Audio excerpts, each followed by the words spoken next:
squabbling, of course. Tristan Overton up front is getting away.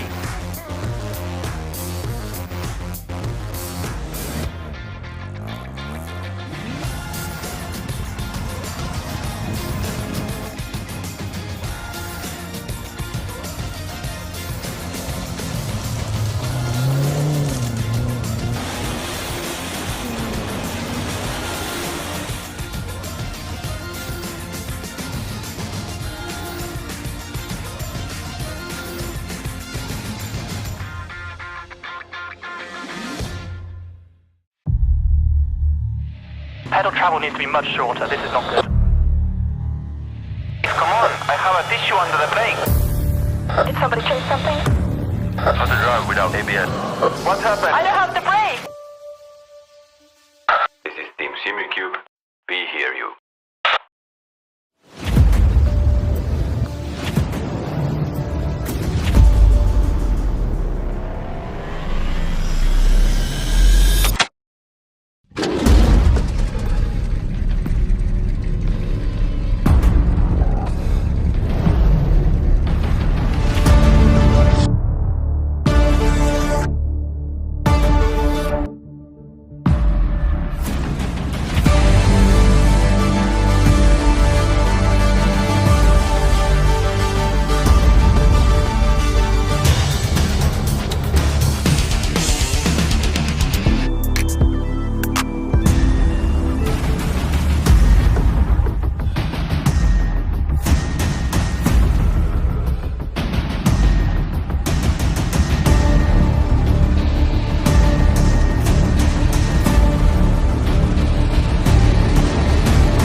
Good evening, ladies, gentlemen, folks around the world. Welcome to Corby in Northamptonshire, and welcome to this, the final round of the ROKiT British Formula 4 Esports Championship. My name is Will Vincent. I'm joined by Connery Maddock and Paul Smith, who will be taking you through the action on commentary here today. But before we do that, let's get ourselves ready for what is going to be an amazing 3 hours worth of racing. We've not only got 2 rounds of the normal championship today, but we also have the All-Stars Championship as well. 11 drivers, 12 drivers maybe pitting themselves against each other, and we're racing here today at Brands Hatch. It's a track that's located about 70 miles away from where we are here today. And Paul, what a place to wrap up the season. I mean, it's a traditional championship finale for any sort of British motorsport, really. Brands Hatch, it's an iconic venue. It's been used for many decades. It's a challenging track as well with the Grand Prix layout. You've got the twistiness of the Indy circuit, and then you fire off out the back of Surtees Corner, down Pilgrim's Drop, and it's just a roller coaster ride of this track. It's wonderful. I love it. You're going to be talking about the track a little bit more in a few moments' time. But before we do that, let's have a look at the format for today, shall we, Connery? Because we've got, you know, the standard procedures in play like we are always going to have. We've got these 2 30-minute races that are going to be taking place here today. The first one of these, well, they're going to be set out by lone qualifying. The second race, we get out the ROKiT Wheel of Spinneroony, as we're going to call it here today, because we are going to have between 5 and 9, 10 drivers in the reverse grid. And the reason why we do that is because it means that you can't be strategic about where you finish in race number 1. Yeah, absolutely. There are some series out there in esports and in the real world as well, where the drivers play a little bit of a game to see who can get that reverse grid spot. If you give them a range, well, there's less shenanigans that could potentially happen there. Typically, so far this season, if you've been tuning in over the past couple of months where we've had this series go on, we've had some pretty small reverse grids. We had a full reverse grid for the first race at Donington, after the first race at Donington, and we've had pretty small ones after that. So We'll have to see whether that's a theme that continues on into the day, or we'll get something slightly different with regards to the random number generator. Well, the random number generator early on, it gave us an 8 and a 9 when we did our test about an hour before we went on air, which probably is a bad omen. We might get 5 once again. We don't know. We really have absolutely no input into this one at all. But you can see the format, the point scoring, of course. The point is going to be interesting when we talk about penalties in a moment, because license points has been an issue so far. It will be penalty points based upon championship points here today. But before we go much further, if we can just pull up the entry list that we've got here for the events that we've got going on. Again, 2 30-minute races in the main ROKiT British F4 Esports Championship. And you can see them behind me. We'll put a full screen up for you as well. So we've got on our first screen, you've got Apex Racing Team, Apex Racing Academy, Munster Rugby Racing, Racing Star, JHR Development, and Team Sport Century Sim Racing. And the thing is, we were talking about this as we slowly arrived in Corby at 2-3 o'clock today. You're on a train, me in a car, Paul. Everyone's had some bad rounds. Yeah. But some people are getting into what we like to call in, NFL terms, getting into the rhythm at the right part of the season. Peter Berryman is one of those guys. Yeah, Peter Berryman's very much the driver on form right now. He's got 4 podiums in a row here coming into this final 2 races of the championship. But you look at it, he has had bad rounds earlier on in the season. But you look at Luke McEwen and Josh Ladd at the top of the championship, they've just had that consistency. And it's consistency that gets you championships in motorsport, and it's no different here in esports as well. You're completely right. And we're going to be talking a lot about consistency and victories, and when we pull up the whole standing situation in a moment's time, we want to talk as well about what do you focus on? Do you focus on the Drivers' Championship? Do you focus on the Team Championship, Connery? Because there's a 5 times difference between winning the Drivers' Championship and winning the Team Championship. But at the same time, as a driver, you always want to have that W next to your name, not just kind of an asterisk next to the team. Yeah, racing drivers will be racing drivers. They want to go for the win no matter what in that Drivers' Championship. Yes, the Team's Championship is considered the more important championship due to the fact there's more prizes associated with it in this series. However, that's not going to stop the infighting. I get the feeling in amongst the teams, in amongst the drivers for that very top spot. It's doubly interesting because we've got 3 teams in with the fight of the championship at the moment, and the 3 drivers we also have in with the fight in the Drivers' Championship are from those 3 teams. So there's going to be lots of battling. There's going to be a whole bunch of battling, and this is why I'm so excited for these races that we have to come. And that's a good point to start thinking a little bit about penalties as well, because so far this season, yeah, we've had race control, which is absolutely amazing. It's been really good to have all season. So thank you so much to Motorsport UK for not only organising this championship, but for making sure that there's a robust penalty structure in place as well. You can see that up on your screen right now. I'm not going to talk you through it because I'm not here to narrate you here today, but it's worth noting that for this final round, license points are being replaced with deduction in championship points for that driver and their team. That's the important point, Paul. With closed championships both from the drivers and the team side, it is one of those things where you're going to have to start thinking, are you going to go for consistency? Are you going to make that 60-40 move down the inside of someone going for a victory? How hard do you push, and how can you actually get into the heads of other drivers to try and make them make a mistake? It's a fine balancing act. When you get to the stage of a championship and you're trying to win a championship as a team, I mean, I've competed in championships where fortunately I've been able to win team championships. It's all about getting the best points that you can, but keeping out of trouble at the same time, because you end up with a contentious issue and a bit of a move that's got question marks about it. You're going to be sweating because all these championship, it's post-race penalties, so the results will be provisional tonight. They'll want to just keep it clean to not give themselves a chance of losing out that championship. And we want to hope that the provisional is a little P rather than a big P. We want to be able to, celebrate with some drivers here today, knowing the fact that they, yes, it's provisional, but they have won the championship, just waiting for the final signatures on the piece of paper, so on and so forth. But as you can always imagine, folks, we do that deliberately to make sure that it is fair racing. Here are the team standings then. They're going to come up on your screen now. Apex Racing Team, team, Munster Rugby Racing and Apex Racing Academy, well, that is not much at all. 5 points separating them.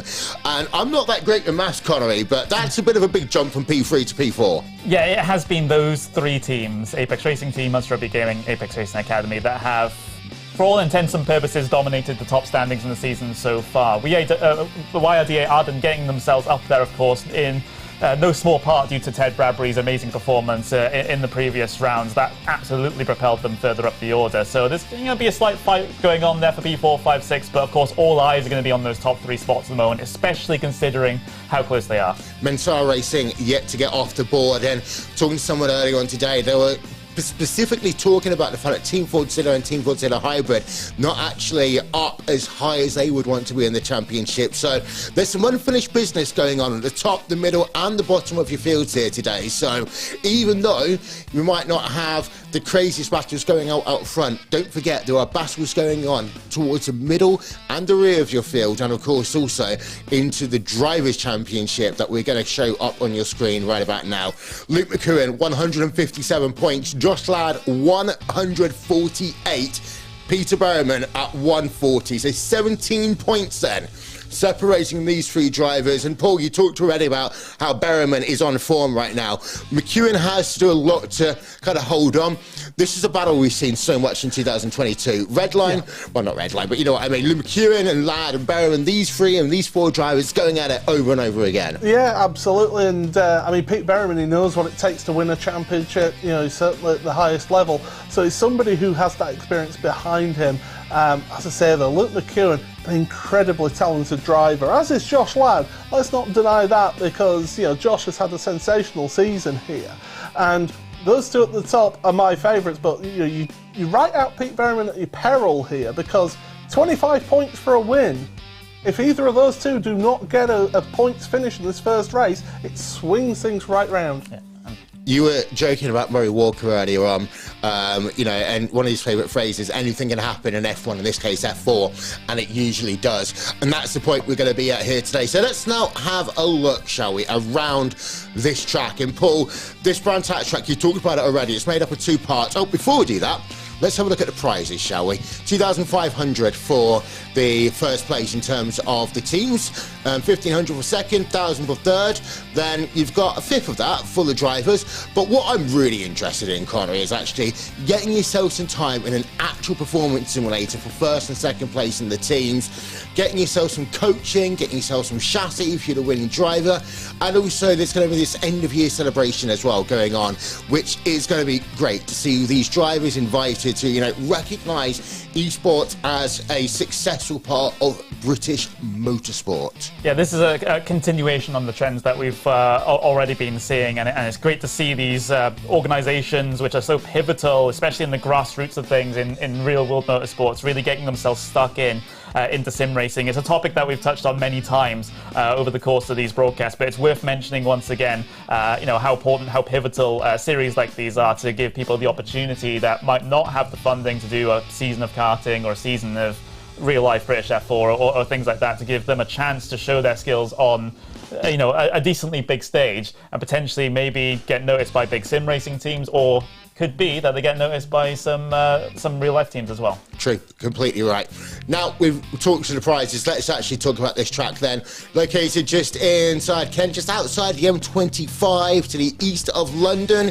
It is Brands Hatch International. And I'll ask you that same question again now, Paul. You've got the Indy layout, and you said, yeah, you got the older, very narrow Grand Prix layout that kind of follows that as well. So this is one of those tracks where you've got to be able to nail inch manoeuvres. Overtaking can be complicated. Yeah, it's a difficult place to overtake at. Your favourite places are down Paddock Hill Bend, Druids as well. On this full circuit into Surtees, but here we are then on board looking at a hot lap of this track. In towards Paddock Hill Bend, head it out to the outside, swing it in, you plunge downhill. The car will be bottoming out at the bottom of the dip there, then uphill braking. You can brake late into Druids because you're nice and uphill there, and then plunge back down again towards Graham Hill Bend. This was reconfigured back in the late 90s with this corner.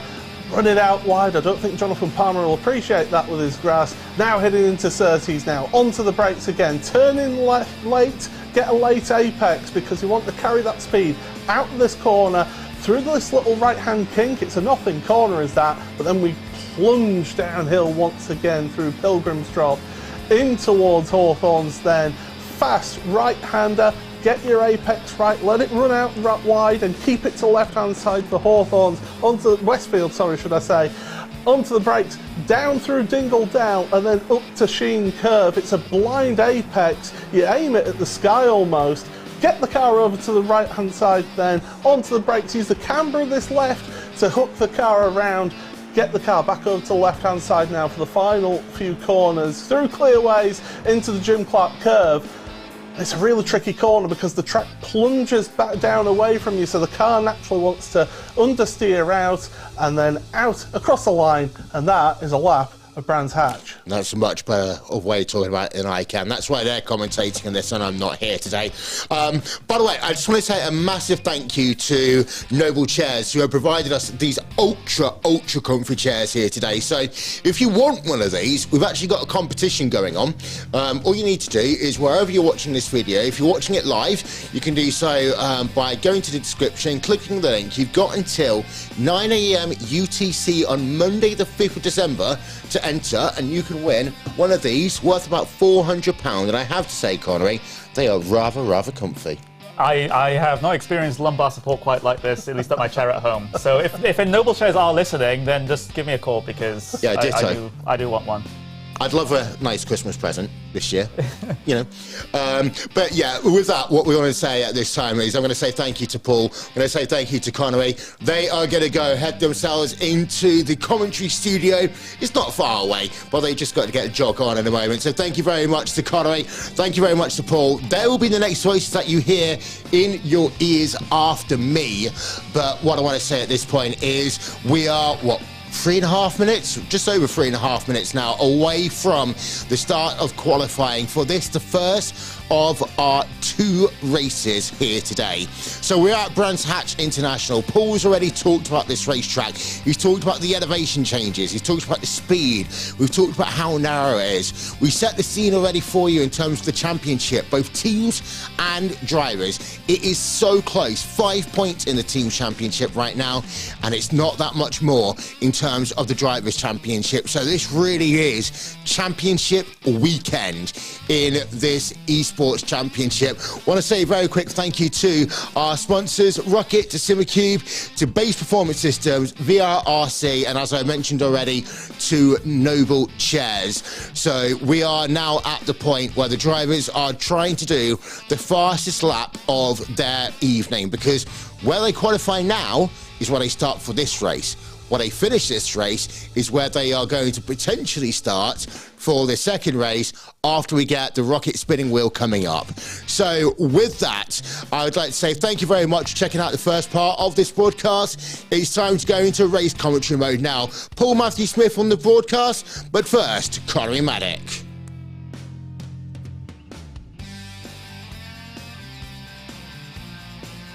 Primed and ready for the action that's about to get up onto our screens in just a couple of moments. We got ourselves going to get ourselves in towards the qualifying session. This is going to be an absolutely crucial qualifying session for these drivers here today. It's probably going to be one of the most pressure-filled qualifying sessions that they potentially would have ever had to take part in. And well, at least in the provisional order at the moment, we've got ourselves drivers largely actually set themselves their times already.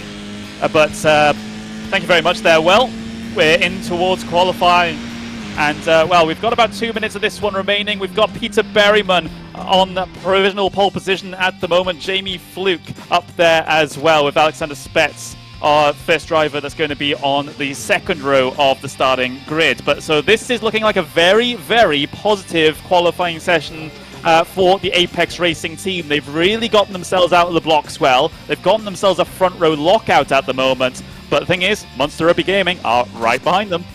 Yeah, they certainly are, and this is going to be crucial for these teams here to be able to see what is going on with their opportunities to be able to get themselves into the best possible position that they can be for this finale of the opening race, should I say, of the finale. But you look at those times, they're ever so close. I mean, Berryman and Fluke, just 9/1000ths of a second on the qualifying there between them. But you look at that Alexander Spets though, right behind them, 300ths of a second behind. So it's really close between those drivers. Josh Ladd, he's thereabout. Crucially, he's ahead of Luke McEwen though, is Josh. So basically that means that he will be able to keep one of his championship rivals in check. But in terms of Pete Berryman though, he's in the driving seat.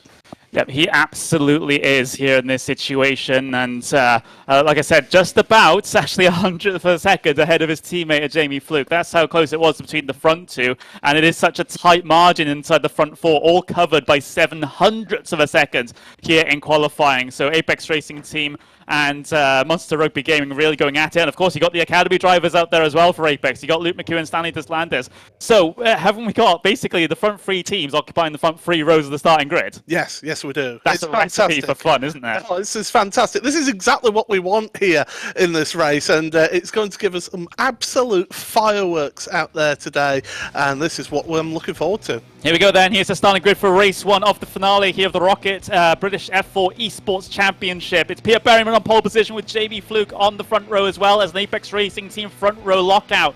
Then you've got Monster Rugby Gaming's Alex Spets and Josh Ladd comprising of row 2. And then row 3, you've got the Apex Racing Academy drivers of Luke McEwen and Stanley Deslandes. Looking further back, you got Ted Bradbury starting P7, so best of the rest as far as the championship contenders are concerned. Then you got Deacon Fairclough starting in P8, with Ryan McAuliffe in P9, with Matt Caruana in P10. Then you got Peo Pev starting in P11 with Dion Gouda in P12 here today. Ollie Davis will start in P13 with Joseph Floke in 14th. Ethan Critchley will start 15th with Pete Harrod in 16th. Then you've got Sergio Fitzpatrick in P17 with Ruben Stanislaus in P18. Monica Bolton Ramos and Brie Widener will comprise the final row of the starting grid here today for race number 1. But of course, by the time race 2 rolls around, that could indeed be all shaken up. Reverse grid factoring into that one, of course. But we've got to get this race out of the way with first as the drivers slowly but steadily take themselves to the starting grid here. It's relatively short run in towards Paddock Hill Bend for the first time. Not a lot of opportunity for these drivers to get themselves strung out single file. And traditionally around here, the best place to start is actually in second place, not in pole position, because you've got a steeper uphill here. So you want to keep an eye on that at the start of this race. It's well known at Brands Hatch for that being an issue for the pole sitter here. If you're Monster Rugby Gaming, you're either Alexander Spets or Josh Ladd. You need to go all-out attack here on these initial couple of laps. You can't afford to let those Apex Racing Team cars get away ahead of you. But we're green flag here at Brands Hatch for race 1 of the finale here in towards Paddock Hill Bend for the first time. The Apex Racing Team cars getting themselves P1, P2 into their attack, and already comes Alexander Spets as we'll get ourselves fanned out once again down in towards Druids as Alexander Spets looking around the outside of Jamie Fluke in towards Druids. Spets not going to make any progress around the outside there as they get strung out single file into Graham Hill Bend for the first time. No dramas at the front, dramas in the mid-pack though as Fairclough is off, Pev is off, McAuliffe is also off, and it's another incident for what has been a torrid season so far for Fairclough as we see Josh Ladd dropping down the order. Yeah, so it's not a best of starts for Josh here in the opening of this race. Luke McEwen up into 4th place, and that's not really what Josh would have wanted to try and challenge Luke in the championship here, but never write him off here because Stanley DeSantis right now is trying his best to slow him down, but it's not worked, and DeSantis now dropping down the order. Yep, indeed. So not the ideal situation here on the first lap of things. There's the onboard with the number 7 of Stanley Deslandes. He's going to try and put in his best effort to try and help get that Academy car up in towards P1 in terms of the point session by the end of the day. But it's looking like a very big task for them at the moment because Deslandes, he can't afford to lose these positions so easily. He needs to be pressing forwards. He needs to get up there with his teammate Luke McEwen and try and make gains on both of the on Alexander Spets from Monster Rugby Gaming and potentially get mixed in with their sister cars in front. Oh, someone's gone out very, very wide. I believe that was Caruana out of Paddock Hill Bend, out into the gravel, which you can do through there. It's not wise, though. It's not ideal, because you can, if you hit it wrong, that gravel, it can fire you across the track as well, so you've got to be careful with that, not go too far wide. We won't get into my favourite subject of track limits, but still, look at him. Deslandis now, he's actually racing from the Apex Racing Team facility tonight for the first time, so he's in unfamiliar surroundings. He's not got his own equipment, he's somewhere else, and that can have an effect on drivers not feeling that comfort zone of using their own equipment. Yeah, absolutely. It's always a thing. Of course, you know, it's more prevalent when we get to do live events with all the drivers in one place, perhaps, like you said, using a rig they're not familiar with. So that's at least what Stanley Deslandis has to deal with at the moment. We have a look back towards the front of the field, though, because it is the duo of Apex Racing Team P1, P2, Berryman and Fluke in that order. Spets keeping with them, however, and that is so important for Munster Rugby Gaming, that they have at least one driver here at the front that can cause a little bit of concern for these Apex Racing Team drivers. They're not running away for the hills at the very front of the field, which I'm sure they plan to do. They have company, and let's see what Spets can do from here, because his teammate Josh Ladd lost the position off of that start and is about a second behind these guys at the moment. If he can mix it in at the front here, potentially he might also sort of second-handedly bring his teammate back into it as well. I mean, it's absolutely perfect for Apex Racing Team right now in terms of the Teams Championship. They're loving this. Just being 1-2 at the front. Jamie Fluke playing rear gunner for Pete Berryman. Spets' last lap was actually quicker by about 1/10 of a second compared to the front two, so he's using that slipstream in front of him just to help him pull him forward towards them.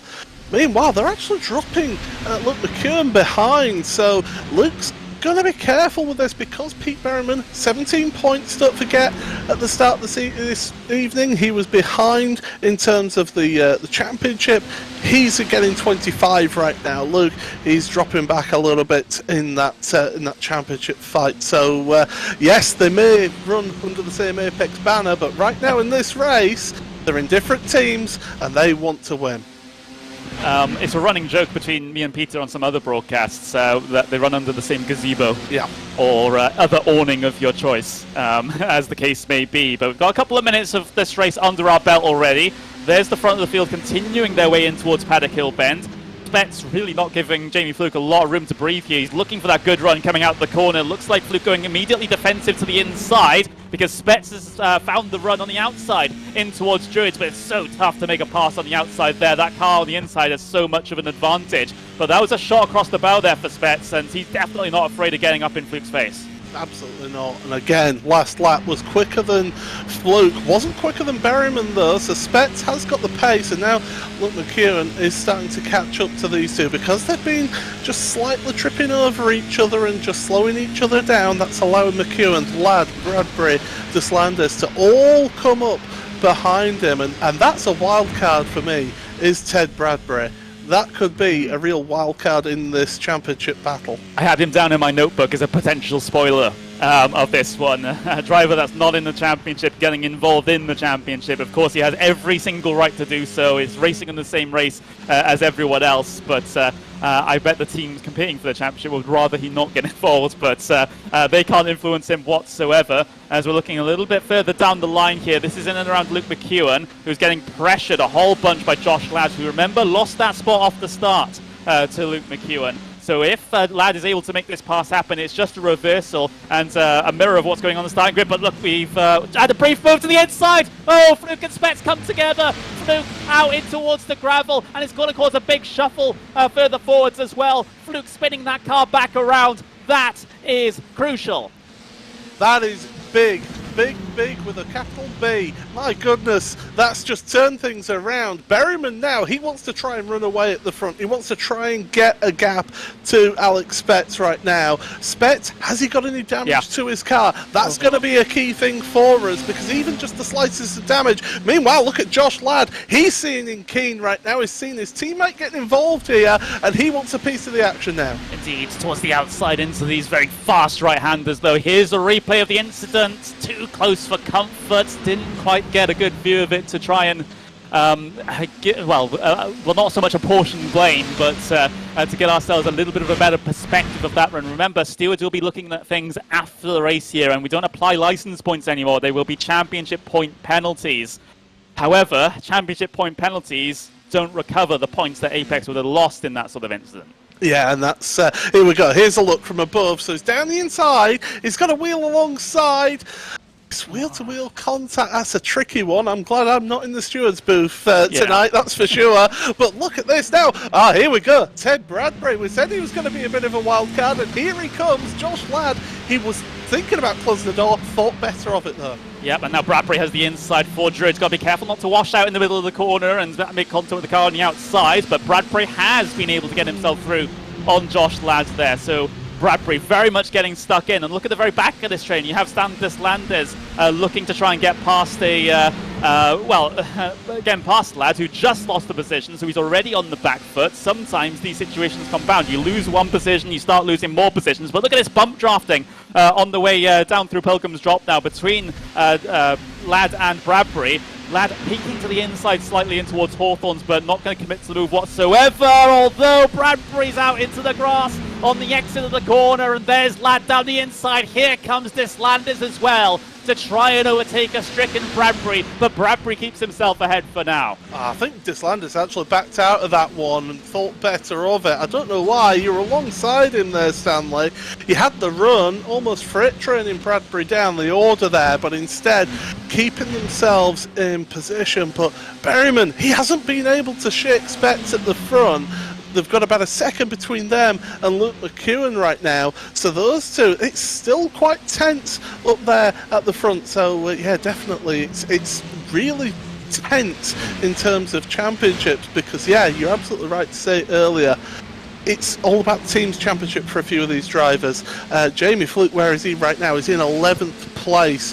He's got a big gap as well of 5.5 seconds up to 10th. So he's got a lot of work to do. But they've got to remember, there's still 21 minutes remaining in this race. They've been driving it like it's the last 5 minutes of this championship. And to be honest, I've been commentating like it's the last 10 minutes, let's be fair. But yeah, we still got a decent chunk of this race to go when we have another race after this one as well, once we get the All-Stars event over and done with. We're riding on board with Stanley Deslandes in the 7 Academy car, Apex Academy car at the moment. 6th place as he's been embroiled in these battles with not only Josh Ladd further down the line, but also Ted Bradbury as well. This is where the main portion of the action has been. And I'm seeing on the timing screen now, Alex Spets continuing to apply the pressure to Peter Berryman. So he's wanting to go to the race lead as well, but he can't have a repeat of what happened to Fluke.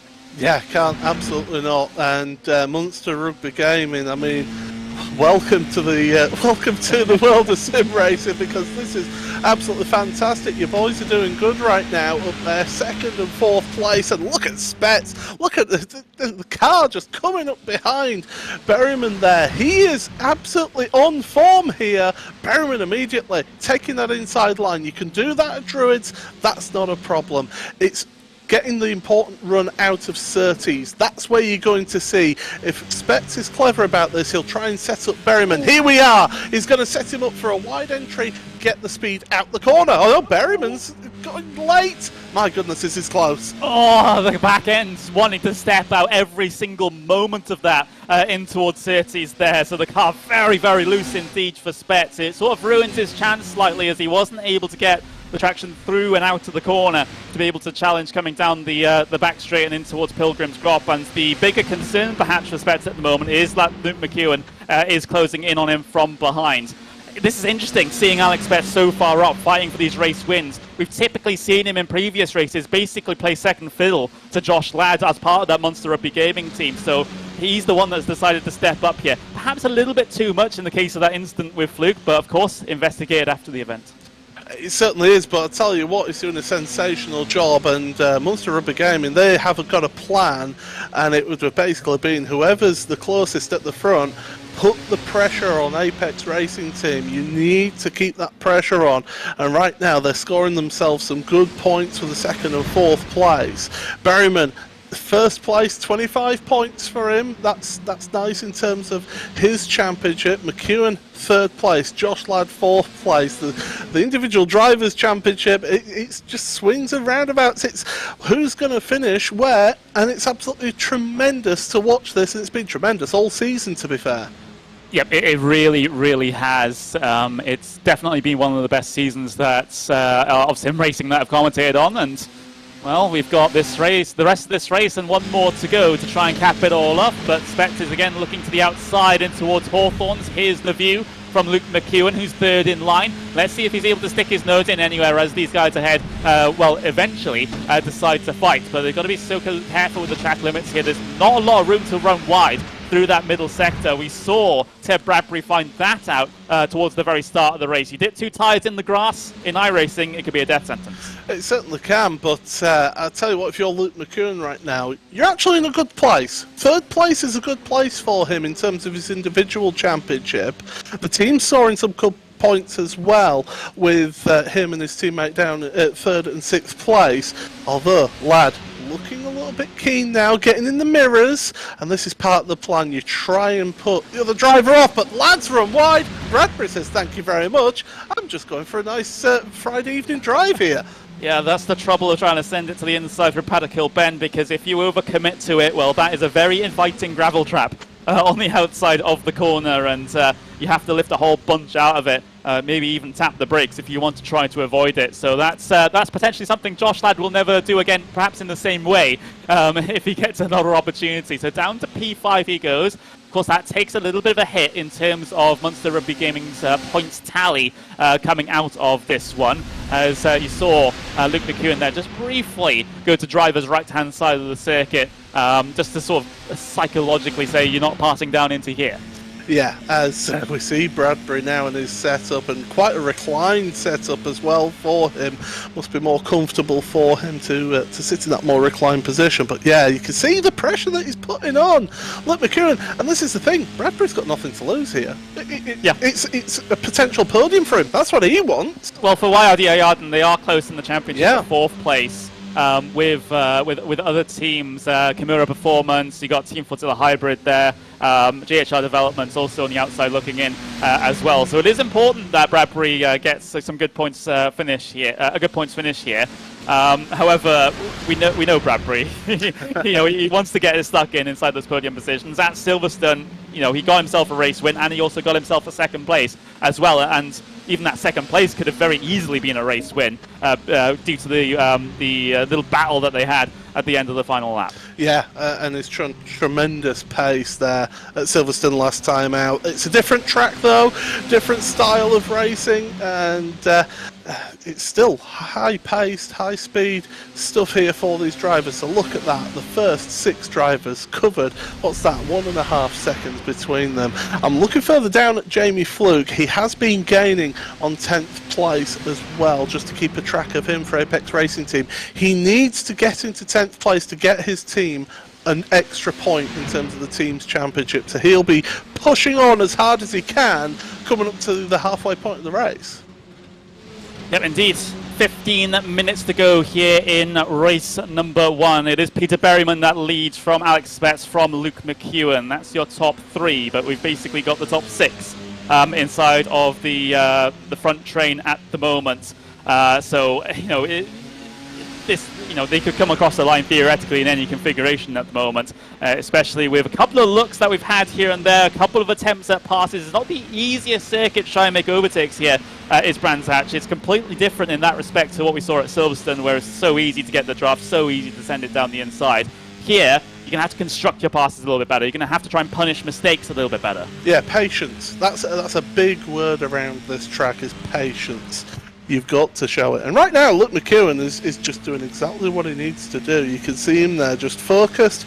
There's no emotion on the face. It's just he's got a job to do, and he is doing it. And you can see, just keeping an eye on everything. He's been looking around at different screens. Ladd and Bradbury, I could tell you, I think that's what he'll have been looking at, is his mirrors, because those two have been switching places again. Ladd able to get ahead of Bradbury again. Yeah, so this has been a fantastic little fight here at the very back of this leading train. Just to give you a little bit of an update of what's been going on elsewhere. In terms of the final points paying position, that's where Ollie Davis currently resides there in that number 63 car.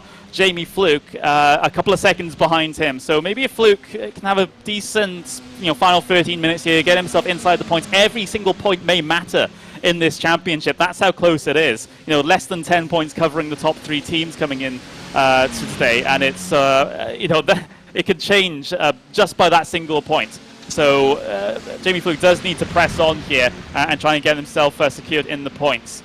We've got Sergio Fitzpatrick in P12 for Prismatic. We've got Pete Harrod there for in the number 21 in P13 here at the moment. So that's going to be an interesting thing there for P12, considering they look relatively close on circuit, at least in terms of the timing. But we continue with the focus towards the very front of the train, because we've got Luke McEwen looking down the inside of Spets. You saw how unstable that car was at the inside. That's how hard he sent it. The car wasn't complying. I think they may have just avoided making end plate contact there. It looks fine from our end, does Luke McEwen's car, but just even the slightest of damage to that front wing and he'll be losing a few kilometres an hour top speed, and that would bring Josh Ladd in. And in fact, him making that move is bringing Josh Ladd in to this this battle right now. So he's gone from attack, he's now having to think about defence here. But I was just thinking, whilst you were talking there, Connery, every time we've been doing commentary this year, we always seem to come down to the championship finale, and it comes down to a point.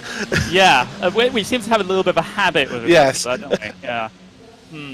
Maybe it's not history repeating itself here, but yeah, that's the exact point. And of course, all the incidents that happen over the course of the race will be reviewed after the race, but not immediately after the race. It's in the days after the race to allow the protests and the appeals to come in as well. All the wonderful things that we love to see in the real world also applying to sim racing, as it turns out here. So we will be calling the points as they come across the line here at the moment. Whether or not that changes a little bit later on. What's happened to Sergio Fitzpatrick? Well, she's embroiled in this fight here in the mid-pack, just outside of the top 10. That's Ryan McKelliff going side by side with Ethan Critchley. Someone's off ahead. Didn't quite see who that one was. It might be one of the Racing Star cars. Might have been Fairclough, who is actually a lap down at the moment. Deegan's retired. Deegan has now taken the tow back towards the pit lane and has retired. But this is a great little fight here going on for P12. Harrod currently leads it from McKelliff. And then Ethan Critchley and Sergio Fitzpatrick losing out in terms of that situation there. And looks like she might have a bit of damage there with the car not really playing ball on the outside of Surtees there.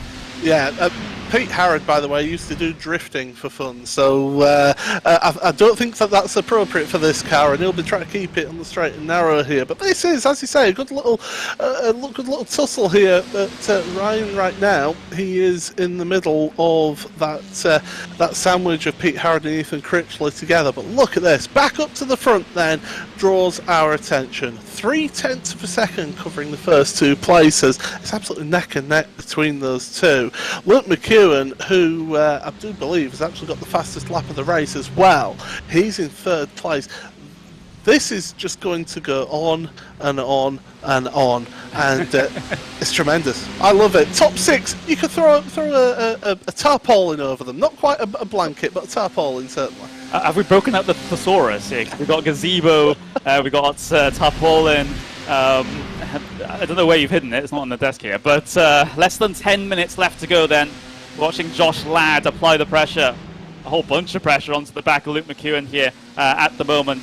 Luke, of course, he's had a good run of things so far here in the championship. He's especially early on in the season where he was able to get those race wins, those podiums on the board.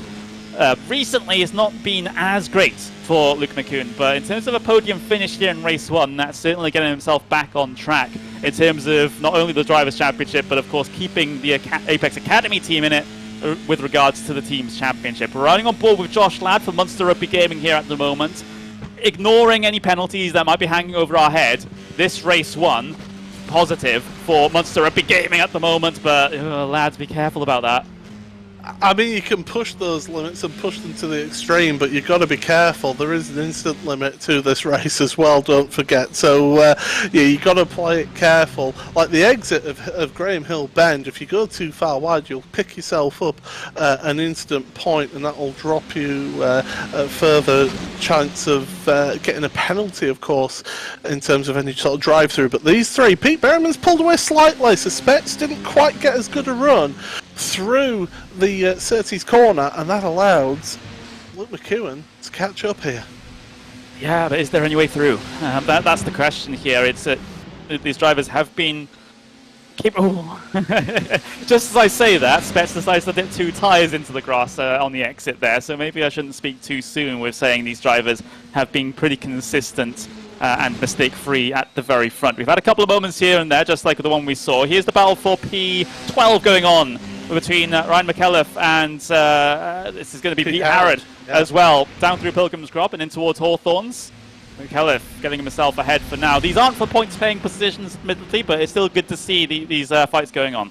Absolutely. And it's also, starting position for race 2. Yeah, absolutely. You're spot on there, giving you that starting position. Look at the run that McEwen got there. Going defensive is Spets in towards Druids Bend. McEwen's got to be careful here, though, because of Josh Ladd. He could have maybe got a look down the inside into Druids. Not this time, though. Yeah. Oh, this is all getting a little bit too close for comfort. Look at the run that Josh Ladd has got on McEwen in towards Surtees. We've got ourselves, is that a bit of lap traffic ahead of them? I think it might be in this situation. Berriman driving away. Is that Berriman running away? Oof. He took a very big wide line through Surtees there, so you can understand my confusion. Here's the move being made by McEwen on the Munster Rugby Gaming car in front of Spets, but it's opened him up. It's made him vulnerable down the inside of Hawthorns. Ladd has stuck the nose down the inside there. Half a car overlap becomes a full car overlap. Are they clear on the exit, though? Yes, they are. Ladd has gotten himself through on the Apex Racing Academy driver, and now he has his own teammate ahead of him to deal with. That was perfect team play there from Alex Spets. Absolutely brilliantly positioned his car to force Luke McEwen offline there. That gave Ladd that opportunity down the inside and then secured it into Westfield. Brilliant stuff between the two teammates. The problem is now in terms of a team championship, the team managers will be down their ears going, stay in position now. We cannot lose those positions. But Ladd will be thinking, come on, Alex, move over, let me pass. And Peter's hoping that Luke gets himself back involved with the Munster Rugby Gaming cars, even though they're two different teams, they are sister teams, they're under the same roof. So that's the situation there. And of course, with McEwen in 4th place, with Deslandis in 6th place, there's okay points here. Oh boy! Stanley Deslandis getting all sorts of out of shape out of Graham Hill Bend. And, well, Bradbury keeps himself ahead in 5th place for now. But here comes, is there going to be an orchestrated swap here between Alex Spets and Josh Ladd? Because, of course, Josh Ladd is a competitor in the Drivers' Championship at the moment. But can they do this cleanly? Can they do this without McEwen sticking his nose in here? They've done it to perfection here for the moment. Oh, they've got to be so careful on the entry there, though. I tell you what, McEwen, he just didn't quite get the run, did he? And he just didn't get alongside, and that just allowed Spets to stay ahead. And McEwen almost making contact with the gearbox of the car in front. This is so close. They're talking millimetres between them. Meanwhile, Pete Berriman, 2.1 seconds now in the lead. He is running away at the front. He's feeling nice and relaxed now being up there. This lot, anything could happen yet. Berriman's just said bye-bye to the rest of the field. That you guys fight it out for P2. I don't really care. I'm just going to go ahead and potentially win this race after 5 minutes. But in towards Druids now. Here's one of the danger zones, of course, the heaviest braking zone on this circuit. But everyone is able to get through there relatively unscathed at the moment. But look at how compact this train is at the moment. Absolutely nose to tail. I'm still wondering when Bradbury will decide to stick his nose. Oh, speaking of sticking the nose down the inside, that was Luke McEwen with a little, well, big look down the inside of Surtees. But that move, 99% of the time, generally isn't on, and all it does is ruin your run through in towards Pilgrim's drop. And now we get Bradbury, and now we get Deslandis involved. I think it's about 6 points difference between 2nd and 4th place in the championship. So there were 9 points difference between them coming into this race. So it's getting nice and tight at the front of the field of Berriman. 17 points coming in behind the leader of the championship, Luke McEwen. He is getting a chunk of points there, so things are getting really, really tense and tight at the front. Josh Ladd all over the curb there, getting his car a little bit loose, but keeping it nice and safe for the time being. Spets now doing the perfect. I think Spets is one of the drivers of this first race. Maybe not with what happened between him and Jamie Fluke. That's a little bit question mark over that. But the rest of this race, he has been absolutely perfect in terms of helping the team. Yep, he has. And with Munster Rugby Gaming, that swap was perfectly orchestrated. And it's not easy to do that when you have a car directly behind you looking to try and get involved, try and mess up your orchestrated swaps, your multi-21 moments, shall we say.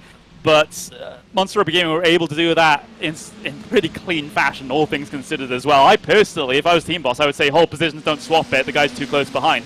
But they were brave enough to make that call and to swap Ladd and Spets around, even though there was a huge amount of pressure coming in from behind. That is a very admirable and very brave decision. Munster Rugby Gaming, they want both championships done. Oh yeah, for sure. For sure. Do. And also, you know, this helps because obviously if Alex Spets gets himself penalty points here, that will not, you know, with that swap, Ladd getting ahead and getting second place points, we'll sort of minimise the loss a little bit. Yeah, absolutely. I've been keeping an eye further down as well on the recovery of Jamie Fluke. He's up to 9th place, but he's 5.5 seconds behind, 2.5 minutes late.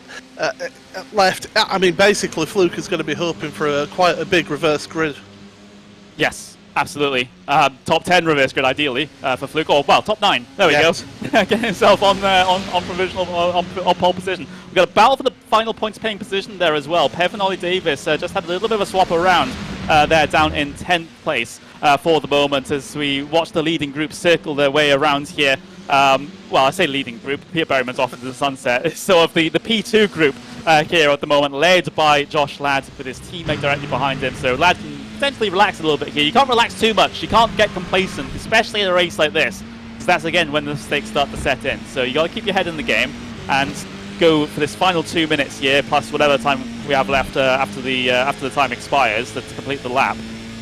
You got to keep your head in the game. Luke McEwen, though, what are the options from this point? I think right now for Luke, it's a case of unless an obvious move comes in front of him in the next minute and a half, I think you sit in 4th place, get the points in the bank for that 4th place, because don't forget, reverse grid, wherever it is, that top 5 finish, wherever they finish, they will start, you know, reverse grid wise, so he'll be starting ahead of those drivers, don't forget. Yeah. So it gives him that advantage going into that second race. The pressure, though, the pressure of leading coming into a championship finale when it's a series as big as this must be intense coming into this one. And yeah, certainly Josh is doing everything he can to try and upset things for Luke McEwen. Yeah, he was 9 points behind Luke McEwen coming into today, and a defensive move or defensive line being run there by Alex Spets, excuse me. As McEwen was looking particularly threatening there in towards Druids. But we're coming towards the very, very end of this race one here at the moment. And we can talk about the guy at the very front, Peter Berryman. What else can we say? He kept himself out of trouble. Guys started fighting behind him, ran for the hills. You know, that's a simpler story that you'll be told all day. Absolutely, and I mean, we're definitely on the final lap here as that clock ticks down. Yeah, Pete Berryman, he's done exactly what he needed to do here. Get away at the front. He would have preferred to have had his teammate Jamie Fluke right behind him with him. Okay, it's not worked out perfectly that way, but still, what a great way to start off this evening for Peter. There we go then, there's the confirmation of the final lap. Time has expired. Next flag that Peter Berryman will see coming across the start-finish line will be the checkered flag. There's the grouping for P2. There's Peter Berryman heading his way towards the line, continuing on his run of form late on in the season. He takes the race win for race 1 here at Brands Hatch in our finale. But it's the Munster Rugby Gaming drivers of Josh Ladd and Alex Spets which will take the lion's share of the points here coming out of this particular event. A great race for Peter Berryman. A good race, an amazing race for the Munster Rugby Gaming cars, of course, pending steerage review due to that incident. We're having a look back at the final points paying position. Ollie Davis is looking like he's going to come out of the clock curve to take that final points paying position. 1 point to his name, a little bit of a drag race to the line with Pev. But all is said and done there. We're waiting for the rest of the runners now to head their way across the line. What a first race we have had here in the ROKiT British F4 Esports Championship. Of course, this finale brought to you by Noble Chairs. We're basically all done here for race number 1. So it sounds like it's about time to send it back to Mr. Will Vincent in the studio.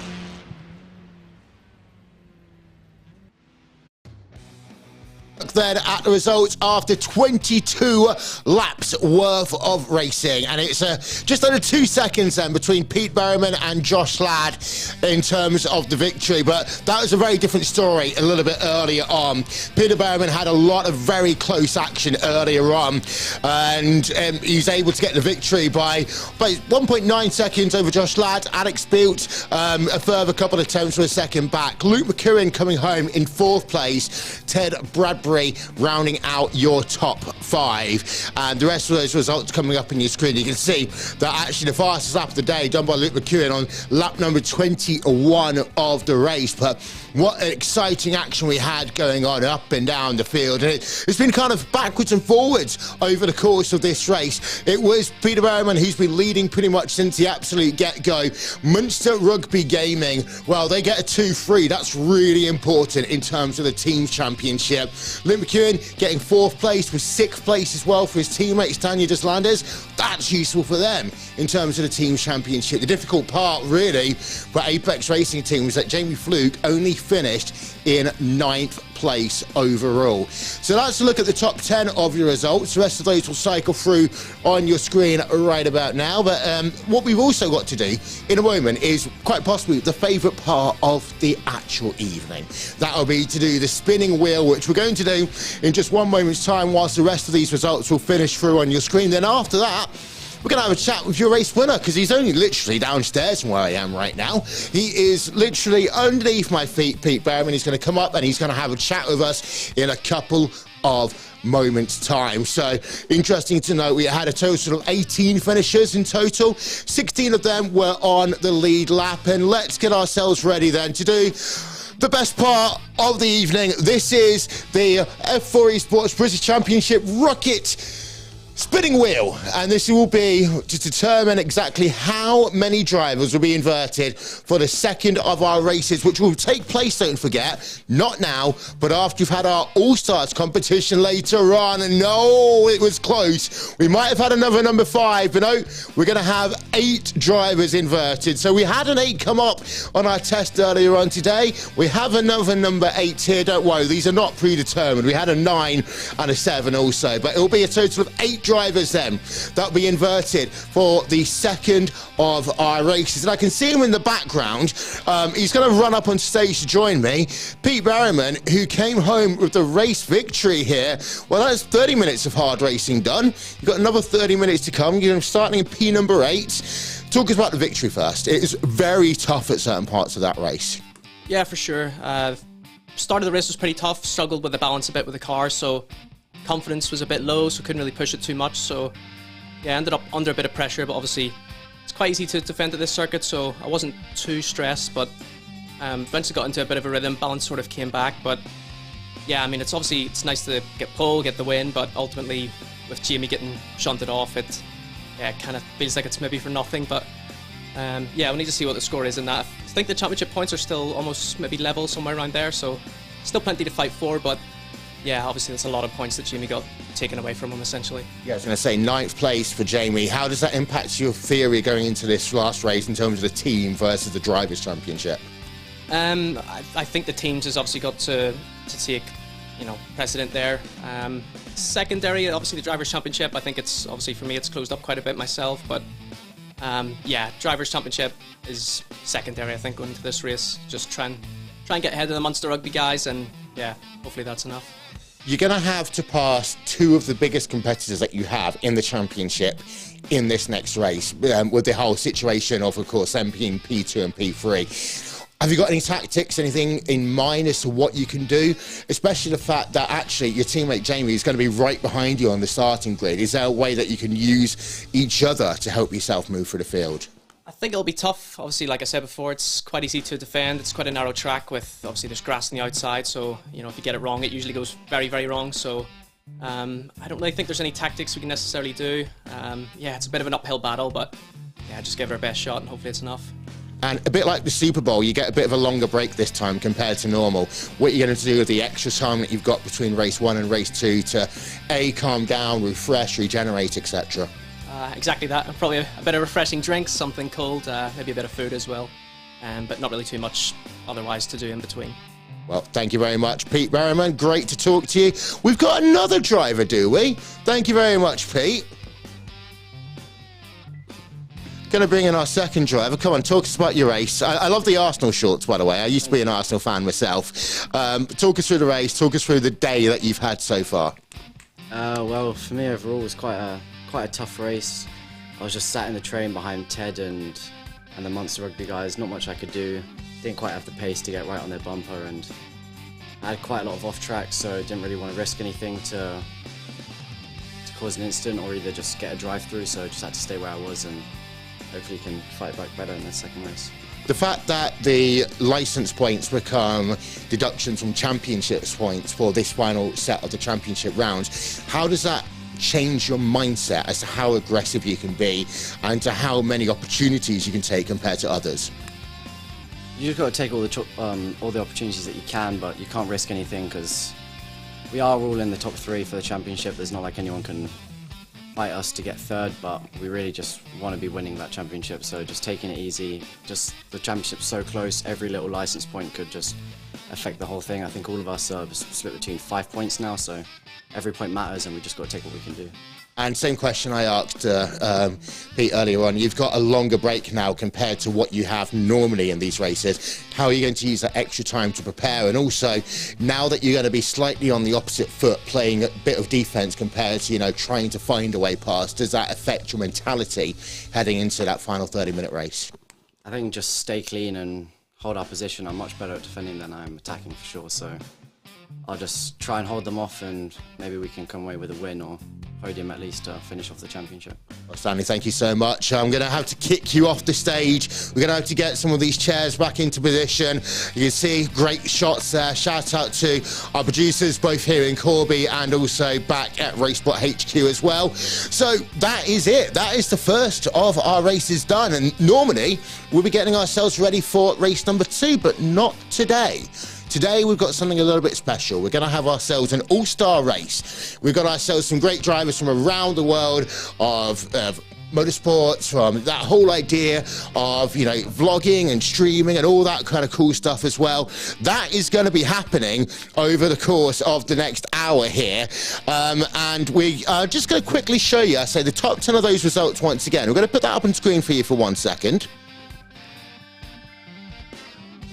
And just as we do that, as I say, we're going to show you the top 10 on your screen. Worth noting again, Luke McKeown fastest lap, done that on the penultimate lap of this race. Yeah, he certainly did, and it was really enjoyable to see. I really had fun commentating on that one, Conor. It was a fantastic race, exciting stuff, and well, I mean, we've got more to look forward to, but now, of course, we've got the All-Stars to come up here, which is going to be something different for us. Yeah, we've got so many races to go. You know, we usually be looking forward to just one more race, but now we've got All-Stars, 2 races. We've got the actual grand finale, the race 2 of the main championship as well. This break is going to really help the drivers potentially just get themselves themselves refocused and eyes on the prize. But these All-Stars are going to be fantastic as well, I get the feeling. Yeah. We're going to have a chat with a couple more drivers in just one moment's time. I made the reference twice to this being a bit like a Super Bowl. You have an extended half-time period, Paul. That could do wonders for some drivers, especially those like Jamie Fluke that had a difficult race number 1. Yeah, absolutely. Unfortunately, we don't have the budget to get Lady Gaga, but instead you've got us instead. But certainly it's brilliant to see. And yeah, these drivers, some drivers will like to have the extra breaks, some won't though. They like a routine, the drivers, and if you break up that routine, it can just give you a little bit more time to think a bit too much into your race, and unfortunately then for those drivers, they can get a little bit inside their own head. But A lot of these drivers, they are some of the top drivers in sim racing, in terms of British sim racing, and I don't see it being an issue for most of these. So by the power invested by the monitors behind me, we should actually have Josh Ladd coming up on our screen any second. Now, there he is. And Connery, take it away. Have a chat with him. Josh, well, that was quite a way to start off our grand finale here in the ROKiT British F4 Esports Championship. It seems like, as part of Monster Rugby Gaming, you guys have gotten yourself a good points haul here out of race number 1. How would you rate your performance, and how would you rate your team's performance?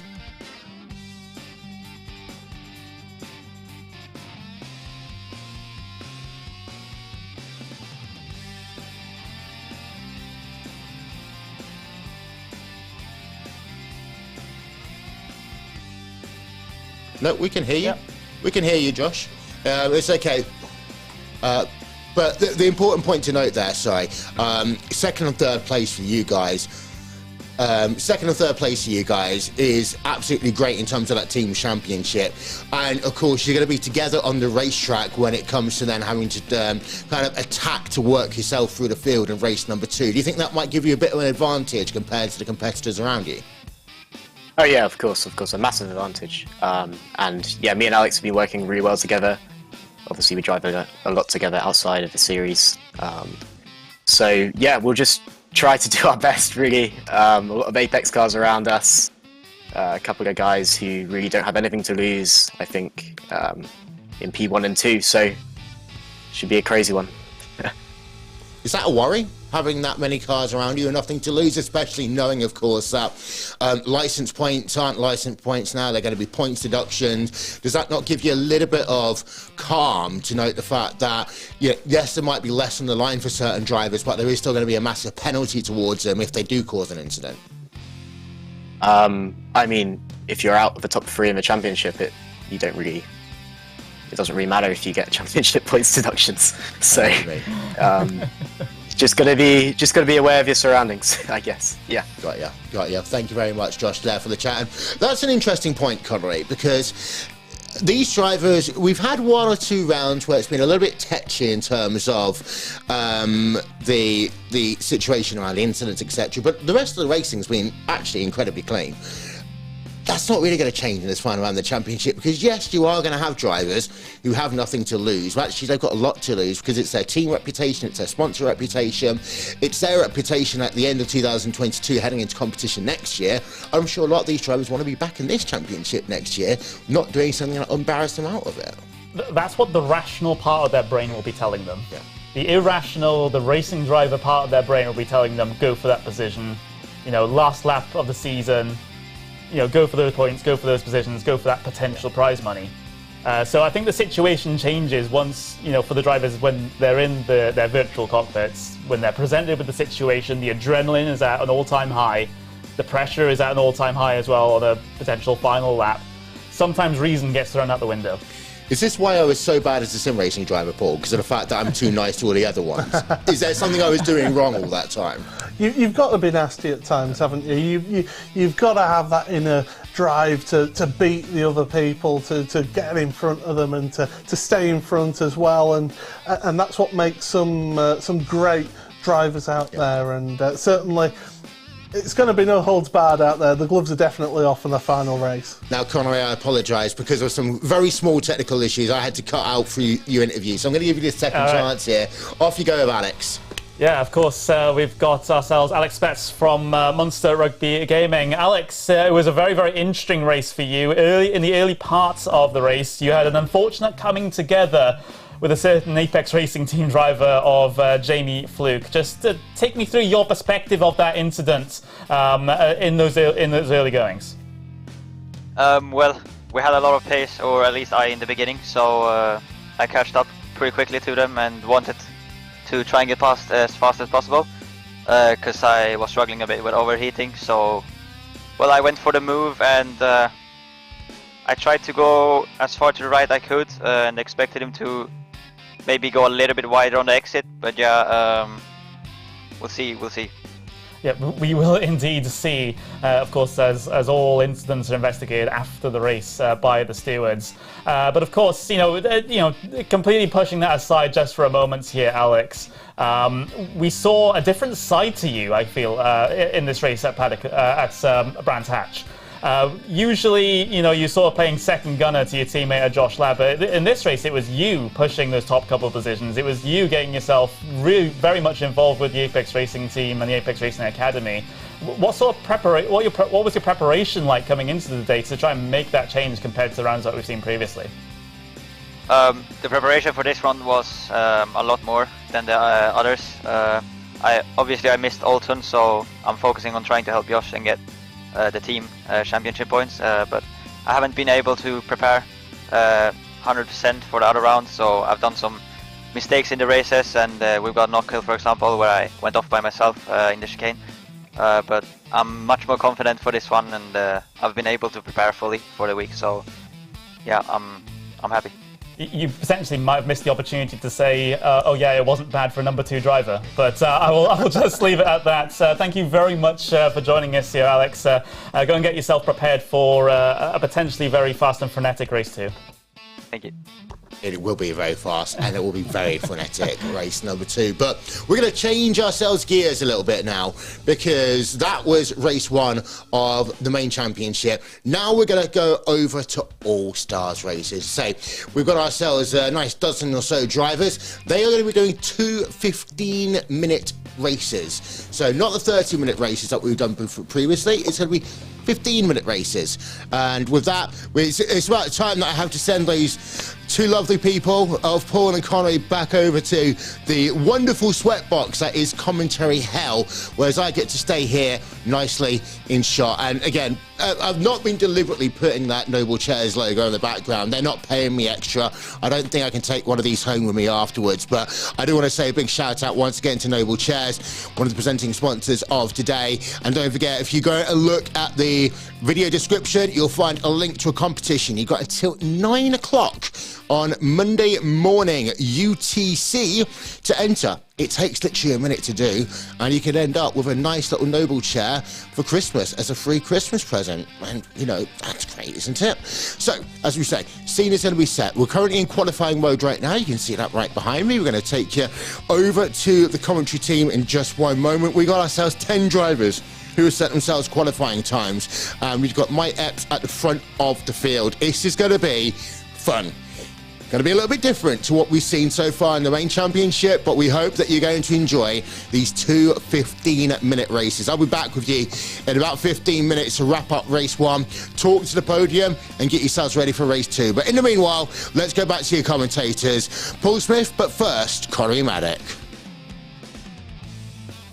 Well, thank you very much, Will. We're about to go All-Stars Racing here in the ROKiT British F4 Esports Championship finale at Brands Hatch. A little bit of an intermission before we get ourselves our actual final championship race underway. We've just got qualifying over and done with here for this All-Stars session, so we might as well just jump straight into things and tell you what's going on with the reverse grid for the start of this first race of the All-Stars event here. Yeah, we're going to have a reverse grid, but of course for race 2, of course, that's going to happen. But here is your starting grid up on screen right now. Yeah, so it's Mike Epps there from BTCC fame, amongst other things, in that pole position. Then you've got Harley Horton in P2 with Jason Smith and Wiltshire Gerther residing in the second row of the starting grid. You've also got Gustav Burton in 5th place with Oliver Fernal in P6. Further back through the order, you have such names as David Sampson, of course famous streamer here at iRacing, in P7th place with Alice Powell from the W Series in P8. You got Kilbilovsky, one of the young drivers, the young up-and-coming drivers that has really turned some heads in karting, starting in P9 with Ethan Patterson in P10 with Agnes Fender starting in the 11th spot for this All-Stars event. Yeah, certainly. This is a race that's going to turn a few heads. We've got a few people who are only just starting out in sim racing. In fact, it was Bilovsky's first ever iRacing event. So, welcome to sim racing. Welcome to iRacing, Kit. Yep, and well, let's see if it's going to be a very warm welcome or if it's going to be a very turbulent welcome here as drivers are getting themselves to the starting grid here for the first all-star race here in the ROKiT British F4 Esports Championship finale. Of course, Mike Epps and Harley Horton on pole position there, getting themselves ready to race their way down in towards Paddock Hill Bend for the first time. It's going to be a long hold here before we go racing. It's a poor start from second place, though, from Harley Horton, as Jason Smith is able to get himself up in towards P2 in the early goings as they head their way down through Paddock Hill Bend for the first time. A little bit of side-by-side in the mid-pack as we head our way into the heavy braking zone of Druids with a number 37 down the insides there. That is Oliver Fernal, trying to get himself past the 7 of Will Tregurtha. Oh, Tregurtha, though, experienced in iRacing. He's raced in many events and knows what he can do behind the wheel. Down into Surtees, cold tyres and brakes, don't forget as well, they're going to be contending with, and that's lovely stuff from Will there down the inside. Of course, former Ginetta Junior champion and British GT champion as well, so we've got some pedigree on the grid here. Yep, indeed, as you see, Tregurtha trying to defend this position now from Oliver Fernals. We have a little bit of a look more towards the very front of the order because Jason Smith, after gaining that position after the initial starts, now has Harley Horton all over the back of him, coming through the middle sector as Horton's trying to recover that position back after that very, very sluggish start indeed on the way in towards turn 1 for the first time.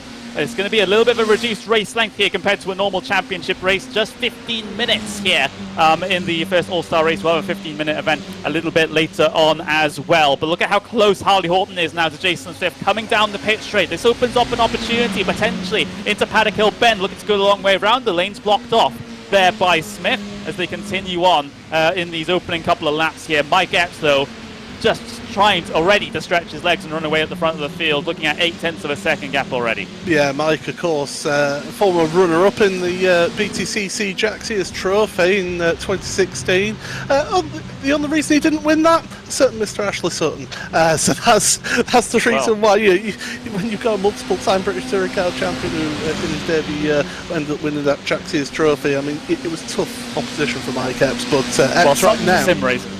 Yeah, he's certainly a sim racer as well, but unfortunately couldn't do this. But Mike's here and he's doing a sterling job up at the front here, representing. Yeah, he is doing a fantastic job, and of course we got Jason Smith there in second place. He's 17 years old, going into Formula Fords in the not too distant future as well. So getting himself a little bit more experience in the open wheel side of things and the real life side of things. Obviously, right on board with Gustav Burton here at the moment. He's the 2020 Ginetta Super Cup Vice Champion, the 21 British GT Champion, the 2022 Porsche Carrera Cup GV Rookie Champion as well. So it seems like his trophy cabinet's getting rather full already for such a young lad. Yeah, absolutely. Get himself down to B&Q. Other shops are available, of course, to get himself a new trophy cabinet. But yeah, plunging down through Paddock Hill Bend and looking all over the back here of Harley Horton. Horton, of course, drives for Pure Sims, so you know they're an experienced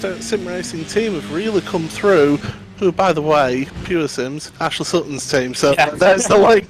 So Epps will be able to say, I got one over your boys, but certainly Horton, though, putting the pressure on here on Jason Smith, going through Surtees, getting the run out the corner, up the hill, across the little bit of a flat, and then plunge downhill through Pilgrim's Drop, and Smith having to go defensive here, though. Horton to the outside, it's a tricky move, and, well, chop your nose off, thank you very much. I'm keeping second, but not quite. Oh, out into the grass goes Smith, but Horton's not able to capitalise on it just yet. Someone else teasing with the gravel and the grass there in the very back of the shot as well. But Smith is able to hold on to position at the moment. The driver that had a bit of a moment back there was Will Tregurtha. Even further behind these guys, you know, even though it's like a second or so between them, you have Oliver Ferdal and David Sampson for P6 as well, and that's a continuation on a little bit of a rivalry that they had established at the Britcar 24. Yeah, absolutely, and of course both streamers as well, both YouTubers, and Dave Sampson, of course, is Sampsoid on Twitch, and you got Basic Ollie there with Oliver Fernell between the two of them, so they're carrying on that one. Not that far behind as well. The driver who finished third place in the W Series this season, Alice Powell, she's just loitering, waiting for an opportunity to come up here. Yeah, absolutely.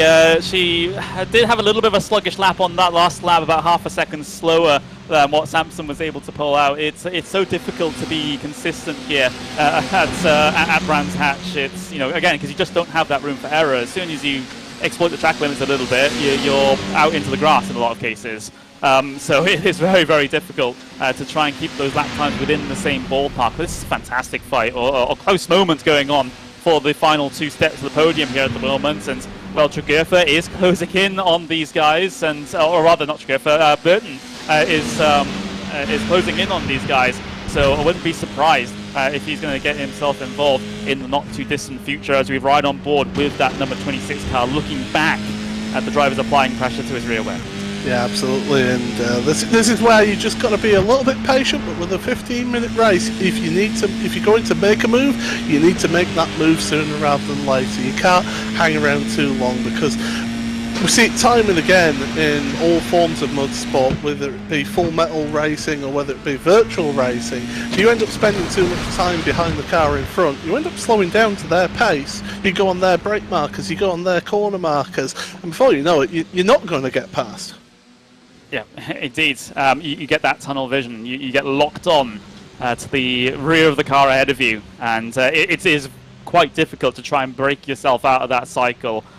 This is what a lot of the top teams would use people like sports psychologists for, because, you know, as the money starts to get more into towards sim racing, I mean, the money's been in esports, other esports for a while, where teams have been able to hire these support staff members, but, you know, over the last year or so, we've started seeing it in sim racing as well, with the top teams, not only here on iRacing, but on other sims as well, where they start to work with these professionals to try and extract the best potential out of their drivers. So it is very, very interesting to see that brought to the context of sim racing. Yeah, certainly, and I've seen how people have used these sports psychologists to really improve the performances. I mean, you look in the real world of racing, look at Romain Grosjean. You know, he had to use a sports psychologist to try and get him out of he was in a bit of a cycle of getting involved in incidents, and he used a sports psychologist to change his way of thinking and to try and get himself out of that cycle, and it worked for him, did that. So you can see the benefits of something like that. You can see the benefits of a driver just, you know, after a race, just stepping outside for a couple of minutes to get some fresh air, because you just cool yourself down and to get yourself ready for that next race. Would you want, with how low the temperature is here in the UK at the moment, would you want to go outside to get some fresh air? Well, look at Finland. Look at that. They go from being in the sauna to out plunge pools, for example. You know, that's that shock. You know, it can actually help your hard reset. Yeah, is what we'll say there. But yeah, all these things can contribute to the performances that drivers are able to put out there on circuit. We're continuing to watch this battle for P2 here at the moment, because Smith has pulled out a pretty competent defensive drive here so far. Yes, he's sort of allowed Mike Epps to run away at the front of the field. So Epps, we can say, is basically doing his best Peter Berryman impression here at the moment, as what happened in that previous race. But, you know, this battle for P2 still raging on. Having a look at the gaps further down the order, nothing really getting all that close. The closest sort of situation going on back there would be potentially for P5, P6 further back, as we see actually Alice Powell unfortunately seeming to drop in down the order. I wonder what's happened to her, as we are right on board with Harley Horton on the outside in towards Paddock Hill Bend. Optimistic move if he's able to make it stick, which he does not.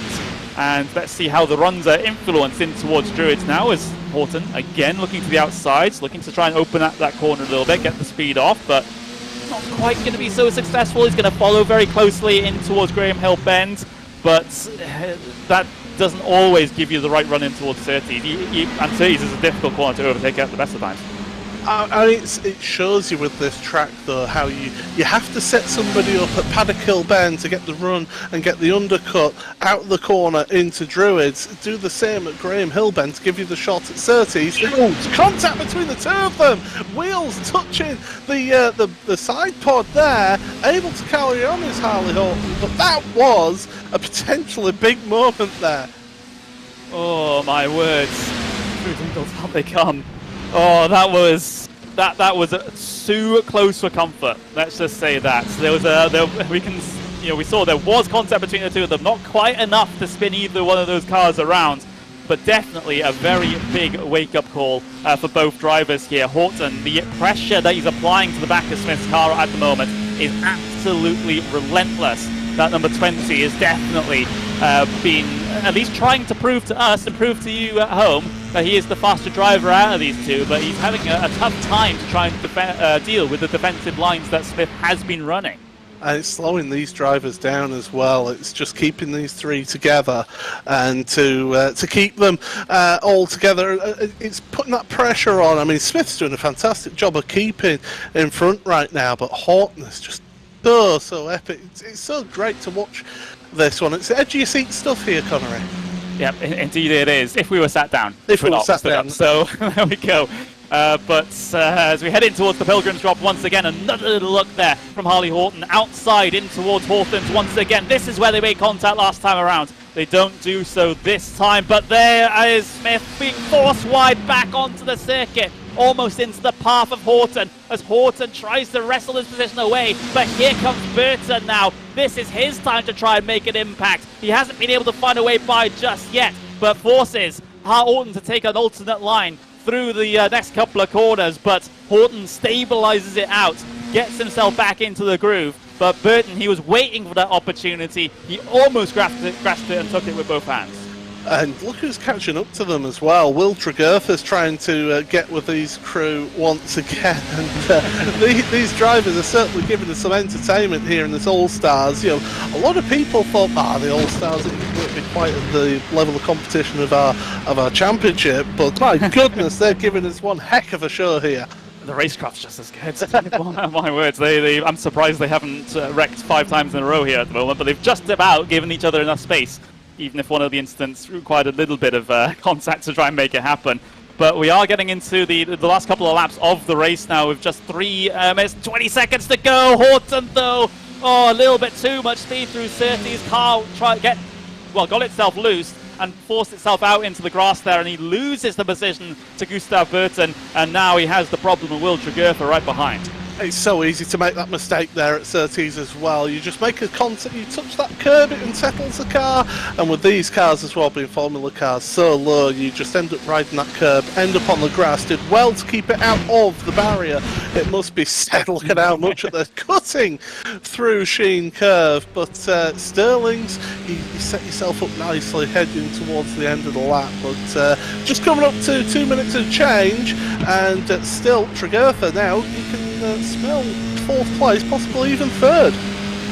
Yeah, indeed, well, it's all we're going to see how these last couple of laps turn out, that's for sure. We're riding on board with that number 7 car of Will Tregurtha. Of course, he was the 2016 Ginetta Junior champion, and of course in 2017 in the British GT as well. So lots of accolades for these drivers up and down the field, no matter what level of racing they decide to race. Drivers that have been around for a good couple of years, new drivers, new up-and-coming drivers. For example, Kit Belowski there in P8, also representing here in the All-Stars events. Remember, after this race, we're not done in terms of All-Stars, because we've got another race coming afterwards with a top 10 reverse grid. So if the results are happening as they are now, it would mean that actually Alice Powell gets herself on pole position. Yeah, we've got a full reverse grid. We've got a 10-car grid. We've got a full reverse grid. What could possibly go wrong here, Connery? I have no idea. Involved in a few series where we have full reverse grids. They're usually chaotic, so good luck is all I'd say for this All-Stars race. Full reverse grids, you have like 50 cars. Well, so yes, that's true. Maybe not. Maybe with a smaller field, it's a little bit more manageable. But here at the moment, we've got Alice Powell as our only retirement at the moment, and well, as a sort of side effect of that, she'll get herself pole position for race number 2 here at the All-Stars. Horton teasing with the grass on the outside of Clark. There's the white flag. That's the confirmation of the final lap, at least if we were in the US racing. As we see Tregurtha now looking around the outside of Horton into Paddock Hill Bend. Horton again teasing with the gravel on the outside there. With that compromises run into towards Druids, has to take it slightly defensive.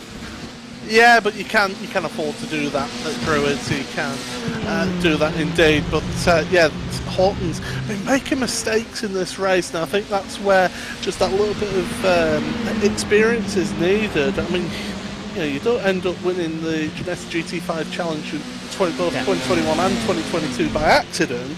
But here in sim racing, it's different drivers deal with things differently, and that lack of feel can affect some drivers coming from full metal racing into the virtual road. Here we do. So, 20 seconds left on the clock. We already got confirmation that this is the final lap. Here is Mike Epps just getting a little bit of lap traffic on this final lap, which didn't seem to have concerned him whatsoever here. But what a clean race for Mike Epps. What a clean event for our BTCC driver here in the field. Not the only BTCC driver, by the way. We were meant to have Daniel Robot in this race, but unfortunately he didn't turn up. So he is now the only BTCC driver as Mike Epps heads his way across the line to take the race 1 win here in the ROKiT British F4 Esports Championship All-Star Series. Mike Epps on the top of the pile. In terms of the final podium runners, you got Jason Smith and Gustav Burton. Horton does hold on to P4 up against Will Trigurtha. Yeah, great stuff, and still a couple of drivers to come, and certainly getting themselves experience. And at the end of the day, if you make the end of the race, that's half the battle in a race like this. But yeah, definitely, certainly one to look forward to is the race number 2. Yeah, absolutely. We'll take a little bit of a break here in terms of the commentary, but no break for Mr. Will Vincent in the studio, who has our results.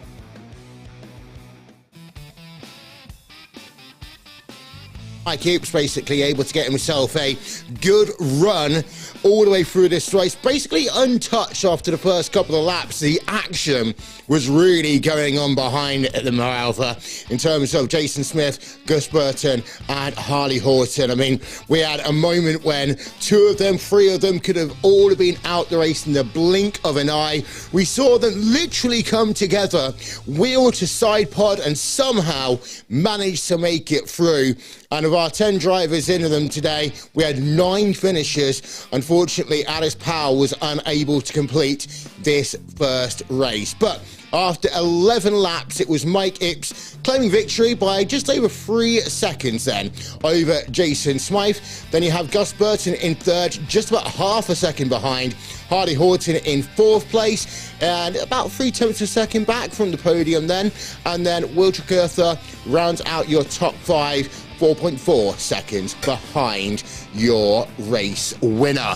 So that is the way the results last. We don't actually have that long between this race and the next one. I am able to welcome back though Connery Maddock and Paul Smith, who's literally run from the commentary side of this establishment all the way back to the presenter's desk. That got very exciting at points there, didn't it, Connery?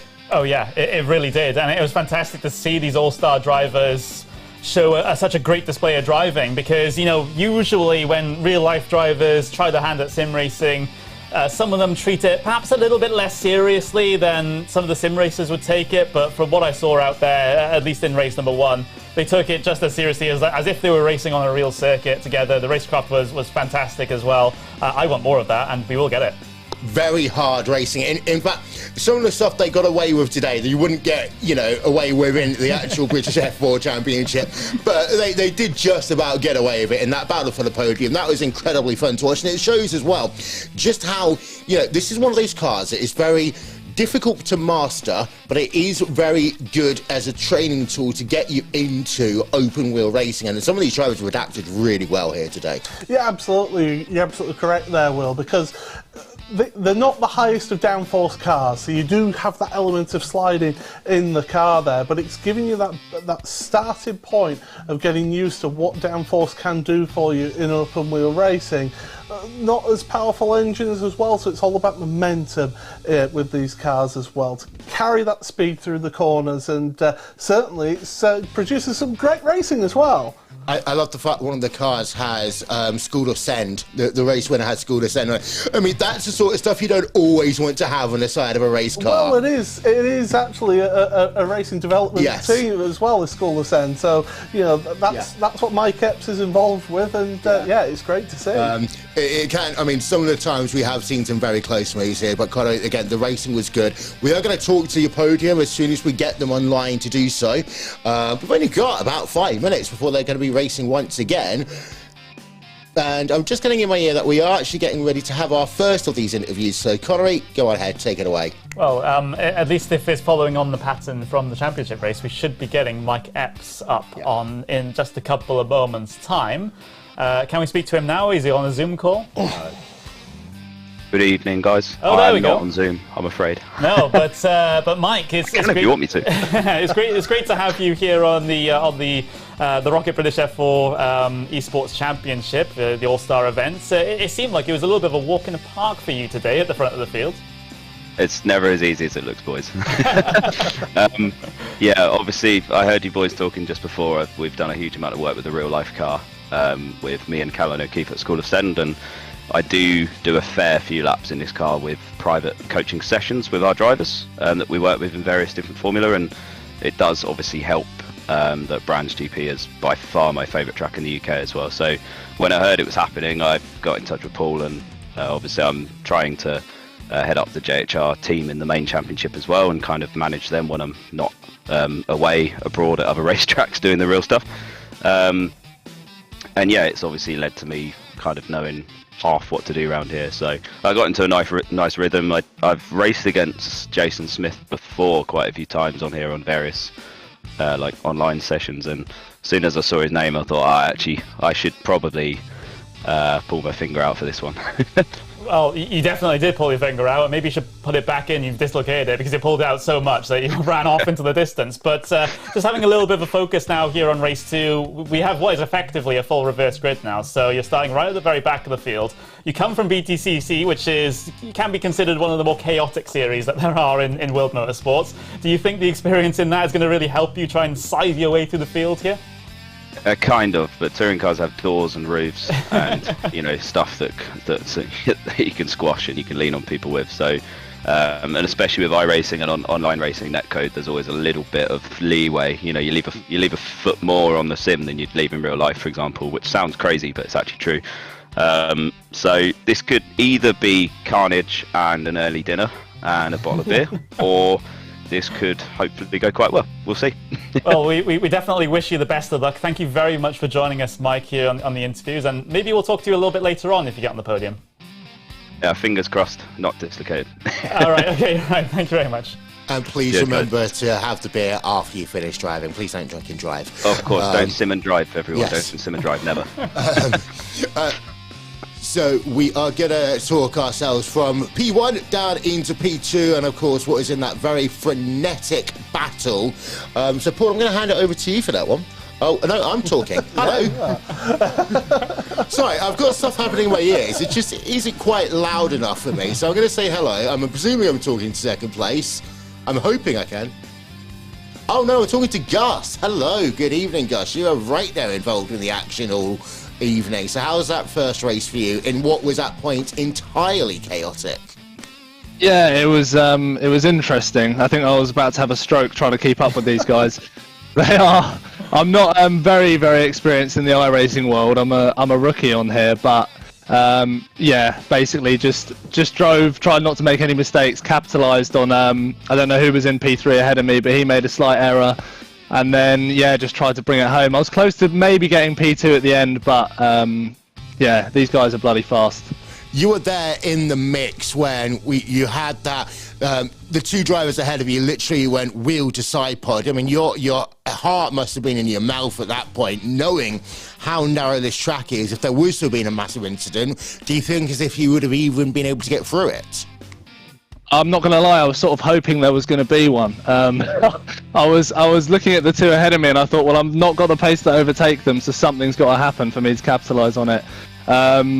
But yeah, like I said, I was mainly focused on not making a mistake than making any positions. But I put the pressure on P3 and P2 towards the end. And well, I am very mindful of the fact that you have got to get back ready to race in just a couple of minutes. So hopefully we get the chance to talk to you again after this race. Good luck with the reverse grid because it's going to be challenging.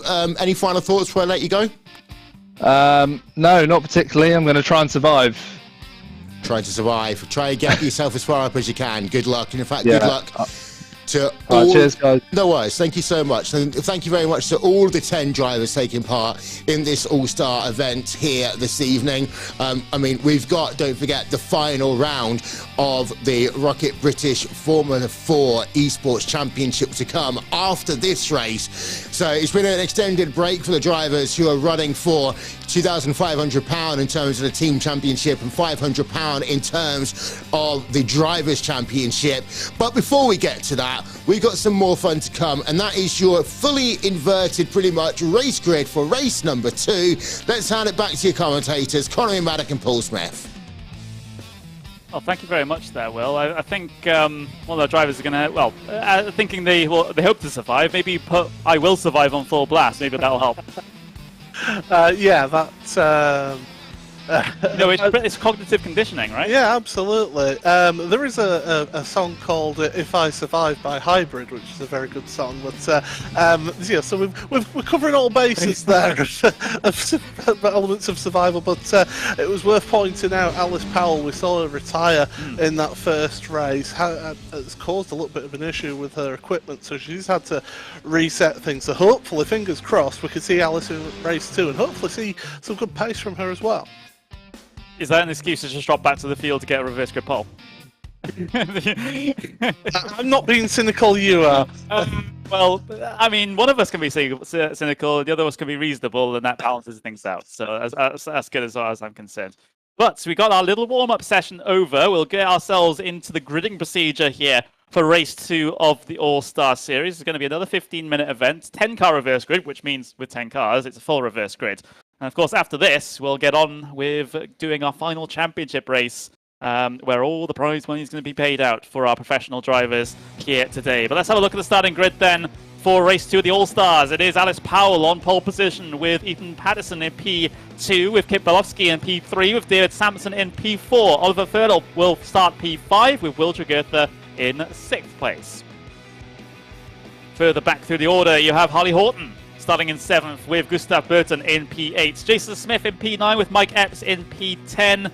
Angus Fender at P11 towards the very back. I don't think he even took the start there in race number 1. So hopefully he gets himself on the grid for race number 2. But it is Alice Powell on pole position. We got maximum 15 seconds before we get going. We get racing down in towards Paddock Hill Bend. But everyone getting themselves ready now. Of course, we had a few sluggish starts, not only in the All-Stars race, but we had a few in the championship race earlier on as well. It's so important to nail that start here at Brands Hatch, given the short run into Paddock Hill Bend. But we're just about ready to go racing once again here. Race 2 of the ROKiT British F4 Esports Championship All-Stars event. And off and away we go. It's a good start from pole position from Alice Powell. It's a great start, though, as Kit Belowski has gotten himself a massive launch on the way down in towards turn number 1. He's challenging down the inside. He goes to P1 in the start, but there's been an incident behind. Multiple cars out into the gravel there. Harley Horton involved in it. Gustav Burton as well, cycling himself down the order. Excuse me, that was David Sampson going to the race lead initially in the number 77 car. Oliver Fernald following through in his tyre tracks. Oh, Kit Belowski and Harley Horton were getting involved in that opening instant at Paddock Hill Bend. It was almost like everybody wanted first place. Yeah. And only so many people can actually get through in one piece. So 2 drivers on the pit road. Unfortunately, Alice Powell not able to take the start by the looks of things as well. So not able to fix that. Oliver Fernald to the race lead. We also had, car into the wall. Heavy impact. Oh no, that is not very pretty. It's Ethan Patterson. Ethan Patterson in the number 89 car, cycling down the order. Meanwhile, Will Tregertha and Sampson battling out side by side. And now Smith is also going to get himself involved and a free position as well. And now Mike Epps from the back of the field looking to go around the outside of Sampson. It looks like he's got that position half done, now fully done on the way in towards Clark Curve. So that's a great opening lap there for Mike Epps back to the field to P4 already. Of course, helped by the instance that we saw early on. That's the number 89 of Patterson out heavy into the wall. Driver's left-hand side damage. Just look at this scrap going on for the podium positions. Vernal still leads. Now it's Tregertha and Smith going wheel to wheel down in towards Druids as Tregertha has, well, a loftier goal. He looks to try and go around Vernal, but not finding much progress on the outside there. Yeah, just not quite opening up there. And the thing is, look at that now. Great run there from Jason Smith down the inside on Tregurtha, and Mike Epps is following through. Epps isn't satisfied. We're getting one race win. He wants to talk to us again, Connor. He wants to get another race win here. Yeah, he really does. And look, he's basically pushing Will Tregurtha down the Pilgrim's Drop here in towards Hawthorns. There's going to be no opportunity, at least from even half a car length back there. Fernal, he's trying to focus on running away at the front of the field, trying to do exactly what Mike Epps did in that previous race, but not so successful with it this time around. Just 0.3 of a second ahead of Jason Smith at the moment. But these guys, if they fight it out behind Fernal here, that might give Fernal a bit of moving room. I don't think he has the clear air pace to keep these guys behind at the moment without that outside influence. We're down to 6 on track right now, but these 6 are giving us, or the 5 at least at the front, are giving us some tremendous fun. And Mike Epps taking to the grass there on the exit of the Jim Clark curve, down towards Paddock Hill Bend, late onto the brakes. Oh, he's absolutely locked the brakes up, and well, you've got a lot of work to do there, Mike. Oh, and a look for the race lead as well, just on the very edge of our shot, or not the race lead, well, it was the race lead, in fact, I should stop talking over myself here. The number 37 and the 26 going hell for leather here in the early stages of this race too, in towards Sirte's big dive to the inside by Smith, and the door is left open by Fernal there. Oh, well, Fernal, I think he saw that coming, but the thing is with that, leaving the door open there, it gives you a good run out of the corner, down Pilgrim's Drop, try and get the slipstream here, look to the outside, not going to happen, but that can get that little bit of switch of lines to come to the inside, but that's been covered off by Jason Smith. Now, Smith! Oh, it was getting all so close, it's wiggling, it's wobbling, it doesn't want to stay in a straight line, and incredibly, they'll keep it on the grey stuff. Somehow they've kept it all together. Those cars looking pretty nervous at this stage. Tregurtha down the inside of Fernal at Sterling's Bend and gets the pass done. Sampson also on the outside looking into this situation as well there, back in P4. So he's going along very, very well indeed. And again, well, Ding Dong Rivalry Part 2 as we see Sampson looking to the outside into Paddock Hill Bend on Fernal, but surprise, surprise, it's Mike Epps down the inside. Yeah, can he actually keep it on the track? Oh, no, he can't keep it on the track. He's doing a bit of cleaning the kitty litter right now. He's trying to spray all the marshals down there at Paddock Hill Bend, and Epps does get ahead then. You can get away with that a little bit in a touring car, not so much in a Formula 4 car, you should know that. But yeah, Epps working his way forward, and twice in 3 laps he's been in the gravel there at Paddock Hill Bend, and yet still he's only 2 seconds off the race lead. Yeah, indeed he is, and well, that is ample time to try and make up inside the 10 minutes that we have to go, especially with how quickly Epps has been going at this stage of the event. But he's been having these mistakes coming out to Paddock Hill Bend that's really put a damper on his performance so far. So as long as he can get that Paddock Hill Bend fine, especially when he's embroiled in a battle, then maybe he can continue to try and make some forward progress. But for now, again, these mistakes, like going wide out of Sterling's, that's not going to help. Epps might be overdriving the car at the moment, and what happens when you overdrive a car in iRacing? The tyres heat up, you're going to make more mistakes. You certainly did. Jason Smith into pit road. Oh no! What's happened here? And don't say he's got a drive-through penalty. Or no, he must have some sort of doubt. Or did he jump the start and he's stop and hold? Yeah, it's a stop go. So that usually is a jump start. Yeah, jump start in iRacing.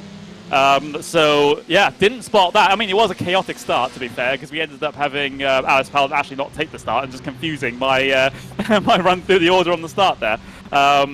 But it's still my fault. But as the race runs right now, well, we've got Tregurtha leading from Fernal, from Epps. That's the top 3, the podium spots. And we've got Sampson, and we've got Smith. He comes out in P5 there, does Smith, after that stop-go penalty, ahead of Burton, ahead of Harley Horton, who's 1 lap down, who was involved in that initial incident. And of course, we have the retirements of Ethan Patterson and Kit Belofsky as well. So the rate of attrition a little worse here in race 2 compared to race number 1. I think the first race maybe lulled these drivers into a false sense of security, and compared with the reverse grid, it's sometimes a recipe for disaster. It can do. I mean, reverse grids usually end one of two ways. Either it's an absolutely spectacular race in which you have action all the way through the field, or you have a bit of chaos.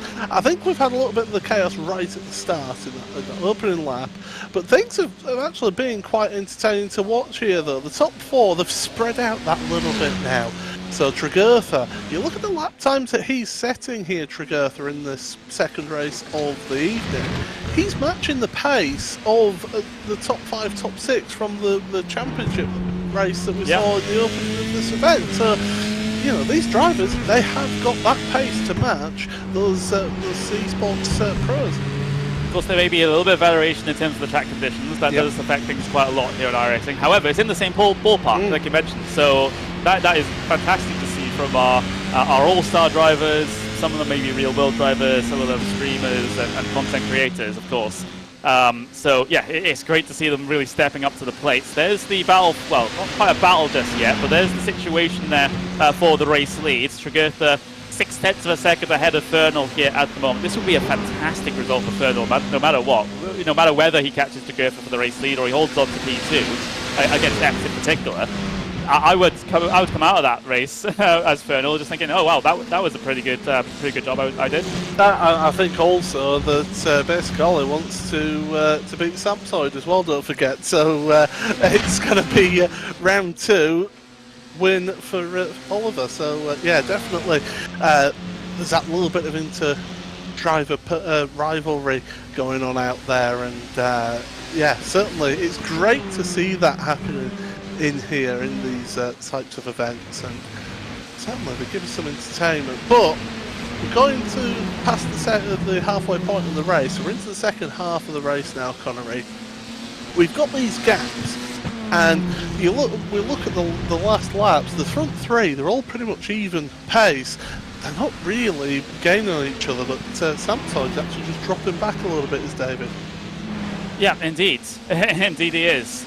So that's a little bit of a concerning situation, but at least for Samson, he doesn't have any immediate pressure from behind. The next driver, Jason Smith, is 10 seconds further down the road, so it's not a mass, or rather 15 seconds further down the road, as we have the relative gaps on screen rather than the gaps to the leader. But yeah, Samson, I mean, it's just a drive to the end, potentially, now for Samson. Of course, pending any further issues that may happen towards the very front of this field. But it seems like Tregurtha is comfortable here as far as the race is concerned. We just saw that gap just touch the second between himself and Fernal. So if I was Tregurtha, I wouldn't be too worried in this situation. If I was Fernal, though, let's see what the lap times are from them. So Fernal did a 1:22.8 that last time by. Actually, we'll get the lap times refreshed as they come through on this one, just to get a little bit of a more up-to-date situation. So it was a 1:22.776 there for Fernal. It was a 1:22.810, excuse me, for Mike Epps. So Fernal actually getting himself a little bit of a benefit there on that particular lap compared to number 12, and I have to wonder potentially if Epps might have a bit of floor damage from running wide so much. Oh, Tregurtha, mistake at the front there, running wide out of Graham Hill Bend, and that's getting a perfect opportunity for Oliver Fernell now to really get the pressure on. You got to strike while the iron's hot here as they plunge downhill once again, and Fernell just not able to quite get there. I think he does the potential just have a little bit of front end damage potentially. No, it looks good. So really, Oliver, he had that opportunity there. You've got to take those opportunities when they come. Yep, you really do. So that changes things slightly here as far as the race lead is concerned, because it has brought Fernal back into things slightly. However, we did see, at least over the last probably 5 laps or so, Tregurtha, when he's in his groove, he is able to pull away from Fernal and from Epps as well. But maybe that's given a glimmer of hope. It's the carrot on the stick ahead of Fernal here at the moment to try and go chasing for this race win, because he might have had a moment there. It's like, oh, Gap's getting up to a second, I'm not going to catch him. But as soon as that mistake came in from Tregurtha, Fernal was like, okay, maybe race win is not out of the question. No, potentially not, and he's keeping the pressure on Mike Epps, though. He's putting the pressure on both of them right now. Epps, after being through the kitty litter at Paddock Hill Bend a couple of times in this race, he's not out of this one then. There's just 7.5 tenths covering the top 3 right now. You don't need me to say that. You can see it on screen. My goodness, this is tremendous stuff here. And Epps is certainly giving us some entertainment. Well, so Fernal, I think he has to try and turn his attention to behind him here at the moment, because Epps is looking very, very strong indeed, at least over these last couple of laps where he's got himself back into the zone. So he potentially might be able to give a good run of it here in the final 3 minutes that we have to run here. And Fernal running us slightly wide there. That will give another little advantage to Mike Epps in through this middle sector. Now getting onto the entry to Sterling's Bend. You can see how close Epps is now, right up to the rear wing of that number 37. And with Epps' tendency to go full send so far in this race, I wouldn't be surprised if he goes to one so far back. You never say never with Mike. This is. I mean, we've seen him, wheels locked up and everything going into Paddock Hill Bend. So he's certainly not shy in coming forward as Mike. And yeah, but basic Ollie though, there he is, Oliver Fernell, second place, great position. If you can withstand this pressure, and it is a lot of pressure, is this? Then my goodness, you've done a tremendous job here. Yeah, well, it's going to have to be in a very exemplary defensive drive for Fernal to hold on to this P2. He's done very well so far, all things considered, but has to maintain this one now for another lap and a half. So that's going to be no small feat as Epps starts to get more and more desperate for the position. You can tell just the body language of the cars in the initial part of the straight there. Epps just sort of fishtailing around a little bit, seeing where the opportunity might arise, getting himself in the wing mirrors of that number 37 to try and put him off his game. But this could really, really go either way at the moment, because Fernal hasn't really cracked under this pressure just yet, and I'll have to touch wood. I'm not sure the desk is even wood here. Yeah, it's not our usual setup here, that's for sure. But Epps is putting that tremendous pressure on. But you can see how Oliver is trying to use the slipstream of Will Tregurtha to try and help just pull him on just that extra tenth. But Epps has got the overlap here. This is the perfect opportunity for Mike. Yeah, and Tregurtha's giving him the slipstream here down the pit straight as well, just to give Epps that little bit of a benefit. And the connection in towards Paddock Hill Bend is certainly not going to help the situation either. Lots of space given between the two of them there. Very fair racing indeed. They're absolutely level here, coming in towards Druids. Mike Epps on the inside. Oh, and Fernal drops it on the exit of the corner there. Spins back around. Is he going to lose the position to Samson? Yes, he is. Is he going to lose the position? Well, there's a lap down car coming through there, so he's not going to lose any more positions with regards to that. But that might be it in terms of our battles here on the final lap. Of course, it is tricky when a car is coming in and out of existence there with the internet problems. But either way, that was shaping up to be a good battle. We had a couple of moments of it, but Mike Epps is going to come out on top in this instance. But at least on top in terms of the race, looks like Will Tregurtha at the moment. Epps is about a second behind, so Tregurtha can't afford to make any mistakes here coming in towards the final sector of things. Giving everything he can, isn't he, as Epps? He's all over, he's using every inch of the track. But Will Tregurtha, great race at the front there. He got to the front of this one, and he's just kept it there. Yep, so Will Tregurtha comes through Clark Kerr for the final time here in the All-Star Series for the ROKiT British F4 Esports Championship.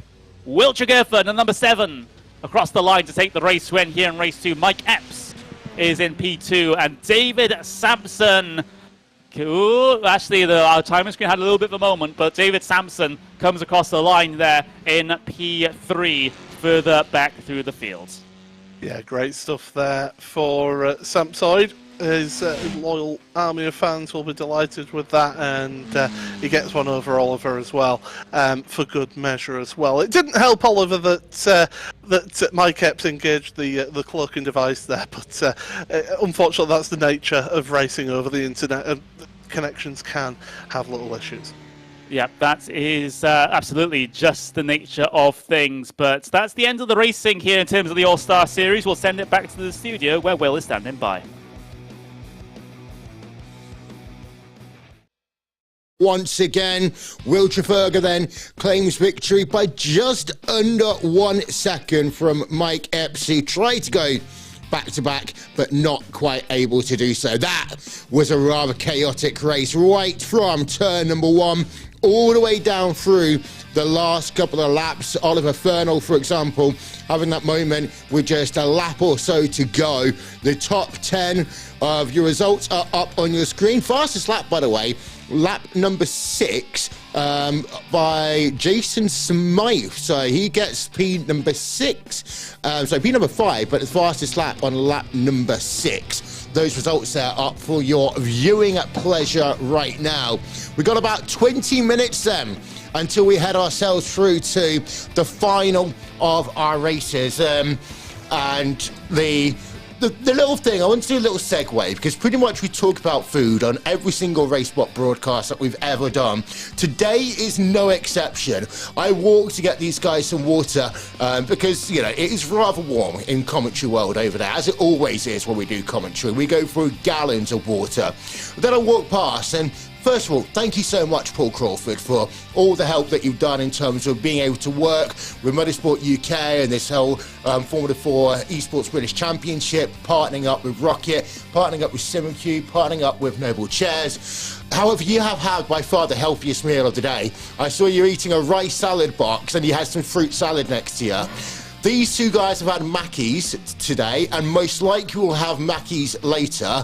I went for the slightly posher option and had a steak, but that was far too healthy to be anywhere near a RaceWhat TV broadcast, Paul.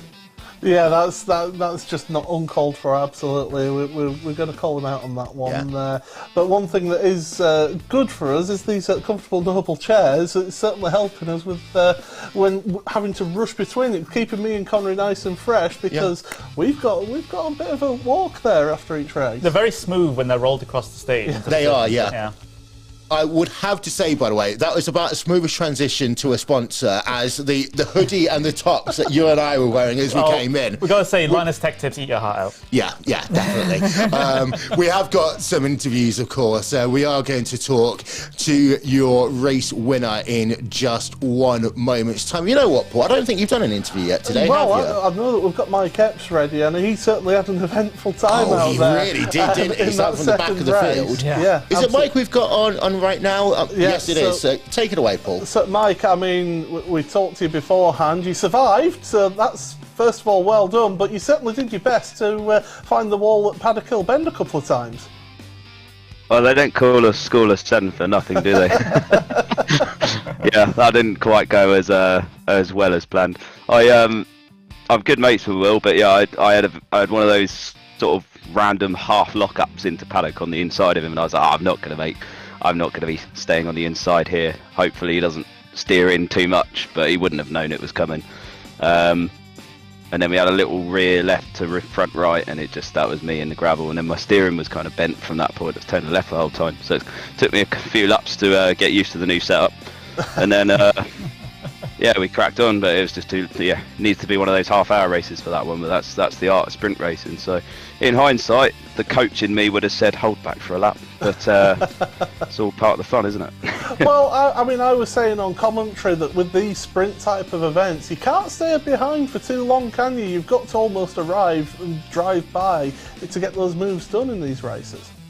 Yeah, it's exactly it. The biggest problem with this sort of car in real life is what's known as dirty air to most fans, but it's actually essentially it's mainly over the front wing that it affects your ability around the corner, and that delays your throttle, which delays your mid-corner speed, and it really hurts you in the exact place where you want to be strong when you're trying to pass another car, getting a run onto a straight. So, you know, positioning people into defensive places and stuff is good. You can obviously do that a bit around here, but yeah, the sprint races, that's the whole point, is entertainment, isn't it? That's why, you know, touring cars obviously being my main background here in the UK, that's why it's so entertaining and so popular, because they make a show of it. You know, it's all singing, dancing, sparkles, bent doors and broken rims, and that's kind of, you know, part and parcel of the show. I think that's, in a way, that's why NASCAR is so popular in the States, isn't it? Yeah, absolutely. And I just wanted to touch on as well, you know, looking forward for yourself, 2023, I mean, how is that looking for yourself? Have you got anything sort of announced yet, or is things still just in the works? Well, racing myself has been put a little bit on hold for like 3 years because of lockdown initially. Kind of started the whole phase, and I had half a season in Ginetta Super Cup the year before, which was a bit of a fallback after a deal fell through with someone else in something else. And it's difficult motorsport, you know. It's going up like gas prices. It's kind of the same. It's difficult to maintain a career in it, and you know, a lot of the kids I now work with, you know, can attest to that. It's very difficult. But because the coaching side of things took off, we obviously had our kind of breakthrough first year rookie driver championship win. He won everything effectively with Matt Rees in Formula 4 in 2021. It kind of led to a lot of interest on the coaching front, and so now me and Callan are, you know, busier than ever. I was in Spain last week. I fly to Spain next week, and I'm off somewhere else after the new year. Racing's gone on the side a little bit, if I'm honest. So it's one of those. But I always say I'll do one a year. And this year it was Formula 4 Walter Hayes Trophy. Never driven one, so I just jumped in on the Friday for fun. Had the time of my life. Had a similar race to that one actually. To be fair, thinking back, but I'm sort of keeping the enjoyment out of it now. I'm really putting a lot of my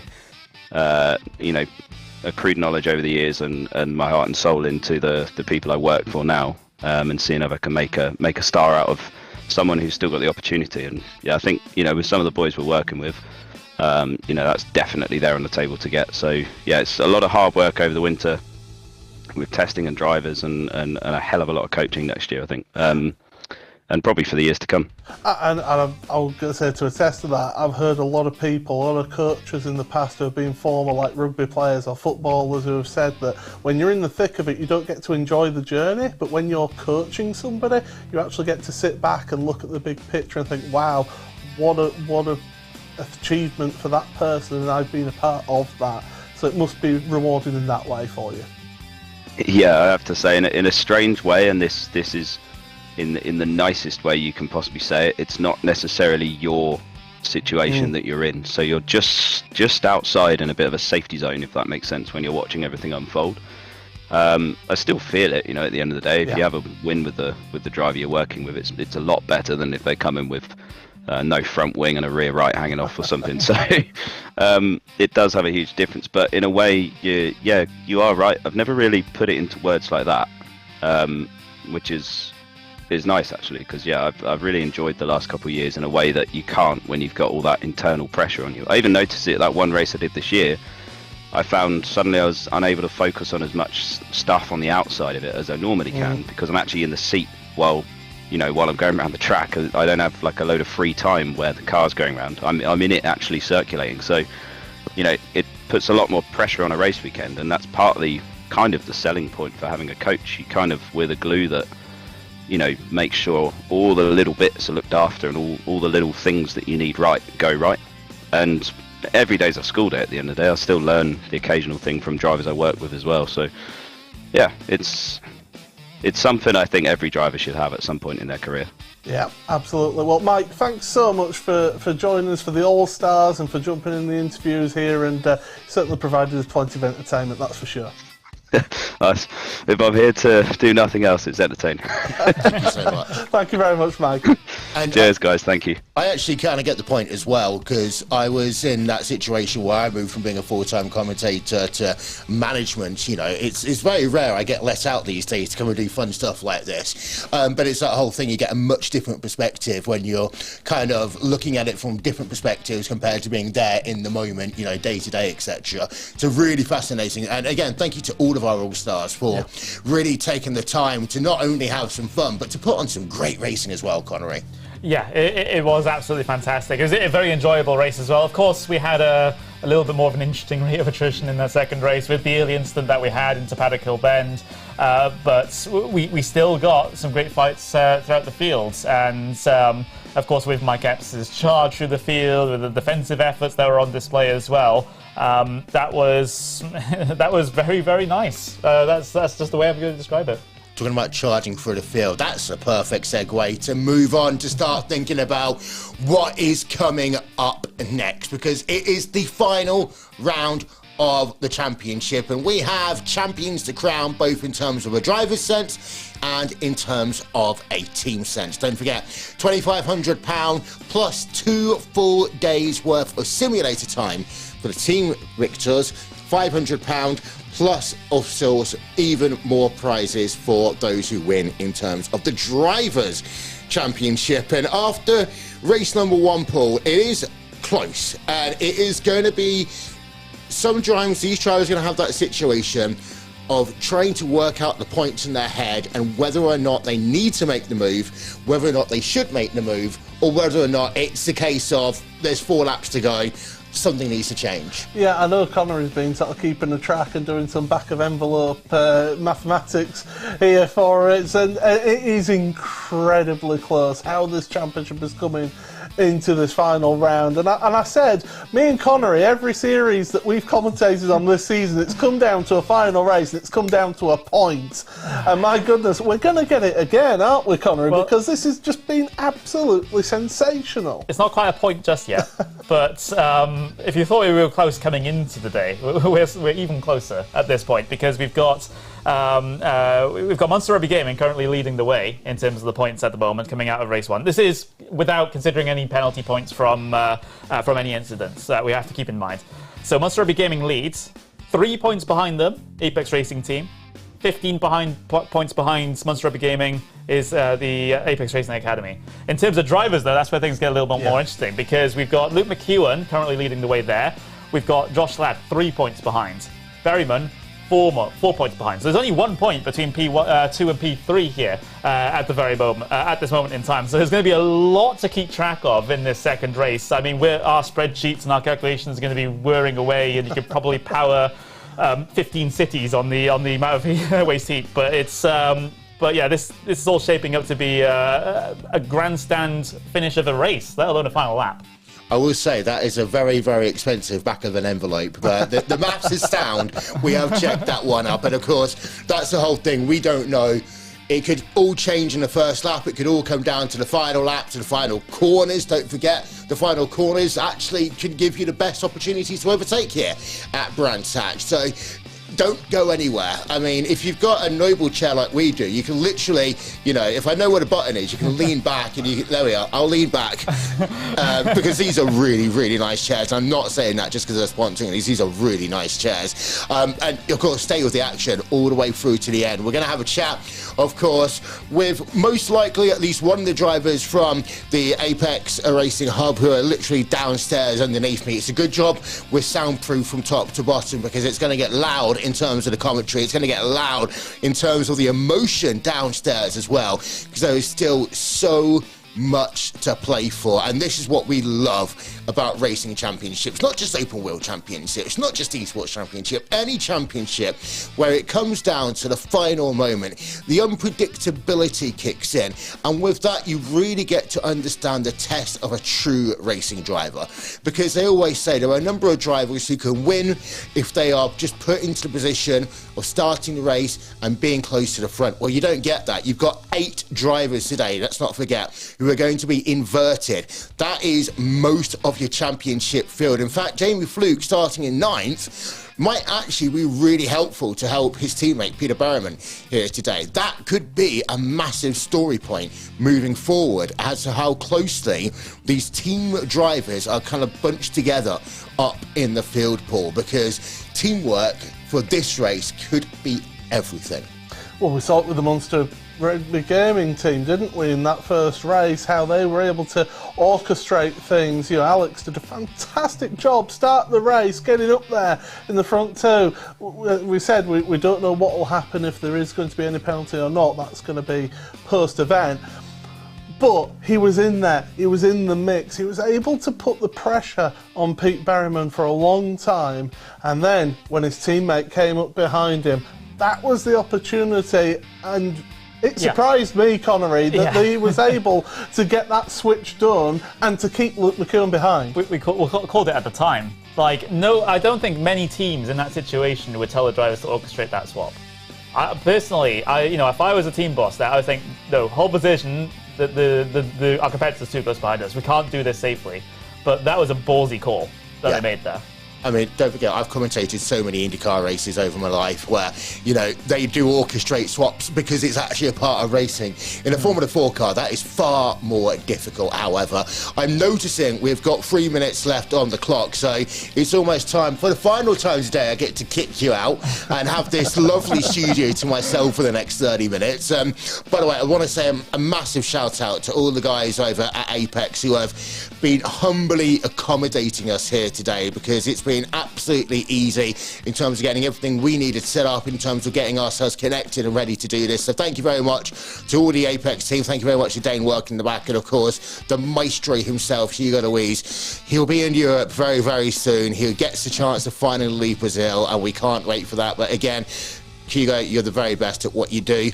That's the sort of roast part of it all out of the way now. So, as I say, get yourself some popcorn. If you put the popcorn in the microwave literally right now, it'll be ready just before the green flag, because you're going to need some. It's going to be massively, massively exciting over the next 30 minutes worth of racing. So I'm going to get these two go out and do their job. So we're going to cue transition to something in a moment's time, and I'm going to get myself ready to bring you into this, the final event of the championship.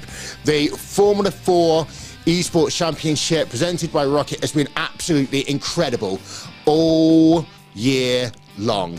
And this is it. This is the final round of the championship. You've got 3 teams separated by just a handful of points. You've got 3 drivers separated by just 4 points. We've got money on the line. We've got money can't buy experiences on the line. The chance to go and spend 6 hours in a simulator, 2 days in a racing simulator. The experience is going to be life-changing for these teams, getting the chance to really understand this car like absolutely nothing before. So again, a massive shout out to all the partners, to ROKiT, to Simucube, to Noble Chairs, for everyone who's got us to this point, the final round of the championship. Don't forget, go onto the video description.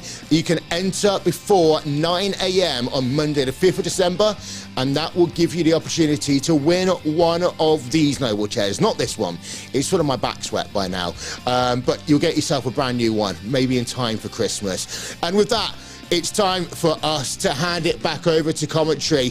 There are going to be hearts broken, there are going to be champions crowned. Let's hand it back then to Connery Maddock and Paul Smith. This is it.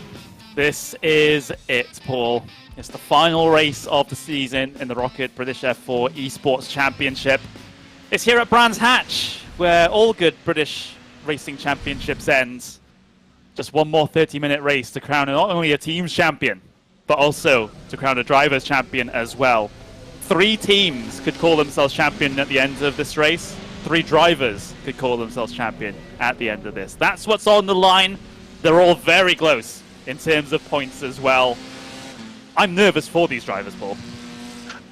I mean, I don't know how these drivers are feeling. Absolutely not, because I think those that have got experience of being in a championship position in terms of winning a championship, I think those guys will really be benefiting from that experience. But right now, it's just all about keeping your nerve, getting a good start, and keeping out of trouble. That's going to be a key thing. Yep, it absolutely is. Well, time is going to expire in terms of our warm-up time here in this particular event. We'll get ourselves confirmation of the starting grids here coming out and into our final.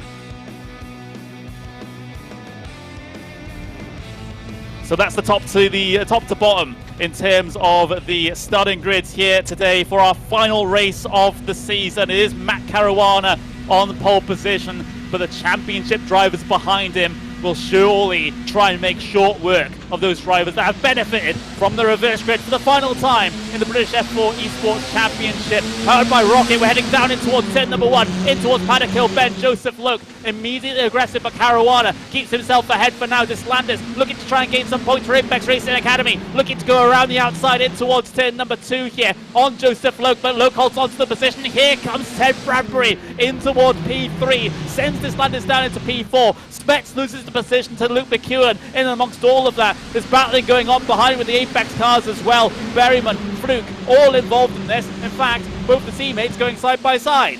They certainly are, but they're not moving forward, which is what they need to do. But one driver who has basically kept himself in front, should we say, is Luke McEwen, because he had to get ahead of Alex Specs again. Look at that for the lead, though, side by side, into the grass goes Luke. My goodness, here comes Bradbury and Deslandis now. They're coming in for this one, and all of a sudden Luke's getting a bit freight trained here. Yep, indeed he is. Joseph Look around the outside. Yes, 2 tyres out of the grass. Somehow he holds onto it, but he gets back out into the green stuff on the outside of the corner. Back onto circuit. Thankfully in a little bit of space. There's car off in the background. Car off. That's number 97. Ethan Critchley having problems. Doesn't look like any of our championship contenders involved in that, so the panic over for those guys. But in terms of the race lead, what's happened to Matt Caruana? He's lost a lot of speed out of Clark Curve. Ted Bradbury's our new race leader, but he's battling it out with Stanley Deslandis in towards Paddock Hill Bend here. 2 Apex Racing Academy cars, P2, P3. This might be a good point stay for them if they can maintain it. Deslandis looking down the outside of his teammate now as McEwen stuck his nose down in there. Perhaps that's a higher priority in terms of Drivers' Championship, as Deslandis almost gets run over from behind. Oh, he chopped the nose off of Alex Specs right there. He knew Specs to the inside of Deslandis is not going to get the run. Meanwhile, Josh Ladd is getting involved in this battle with Matt Caruana as well as Joseph Loke. So, my goodness, this is entertainment, this excitement, drama, all the way through these opening moments. Luke McEwen has taken the lead of the race. McEwen to the lead. That's crucial in terms of Drivers' Championship. It's also important in terms of teams as well as Apex Racing Academy. They're third coming into this race, 15 points behind Munster Rugby Gaming. They need all the points they can get with regards to trying to get themselves up to the top spot in terms of that team standings. We will have to run the numbers once all of this chaos is over here in terms of the first couple of laps, but I'm not sure if P1 and P3 for Apex Academy is enough at the moment for them over Munster Rugby Gaming. But let's have a look at what the situation was for the race lead. That's the replay of how it happened. Bradbury didn't really fight that on too much. It was McEwen's confident move down the inside that made that pass happen and made that pass secure. But this is still looking pretty good for our Academy. Apex Racing Academy, they're going to be gaining themselves 40 points if they stay in these positions. If the things stand as they are, Munster Rugby Gaming, they only get 20 points here. That's a 20-point swing. That would put Apex Racing Academy ahead of Munster Rugby Gaming. Oh, it changes though. Yeah, this is going to be excitement to the very end. And Joseph, look, we've seen good performances from Luke in the past. You know, he's been inconsistent. This is a good opportunity to get a result. Yep, absolutely. So Apex Racing, well, we'll see how all the numbers fall out here. Well, once all these battles get even remotely close to being resolved here for the moment. But Luke McEwen leading the way from Ted Bradbury, from his teammate to Stanley Deslandis there in third place as well. Specs looking to try and make forward progress here. We're riding on the onboard here. But it's like this as Bradbury spins ahead of him. Heavy impact to the barrier out of Sterling's. Deslandis is out of it, and the hopes of Apex Racing Academy as well. Well, we thought it was a dramatic start. It's just got even worse for Apex Racing Academy. My goodness, what on earth happened there? Because you're absolutely right with that incident, that initial incident from Ted Bradbury. Is look at this, side by side through Paddock Hill Bend to the inside, and look at the dive there. There's Pete Berryman coming in and trying to get involved in this. Yeah, because well, Spets and Ladd, both of them ahead of Apex Racing's Fluke drivers here at the moment. So that's all that Munster Rugby Gaming need to do They are ahead in the points coming into the day. They extend the gap here, but they need to extend the gap as much as possible to cover off any potential points penalty Alex Spets will get from race number 1. So they can't get complacent here. Lad and Spets need to try and get up to McEwen and potentially hope that Fluke and Berryman are having a tough time, which they are, with Loke. Yeah, Fluke is trying all that he can to get past here, and Pete will be willing him on. Don't forget, there's 25 minutes remaining, and there it is. It broke away mid-corner for Ted Bradbury, and Deslandes was just in the wrong place at the wrong time. There was further contact further back as well, so Bradbury, he had nothing to lose in this race, and unfortunately, he lost pretty much it all. Yeah, it's tragic for it to end like that for Deslandes. It's tragic for it to end like that for Apex Racing Academy.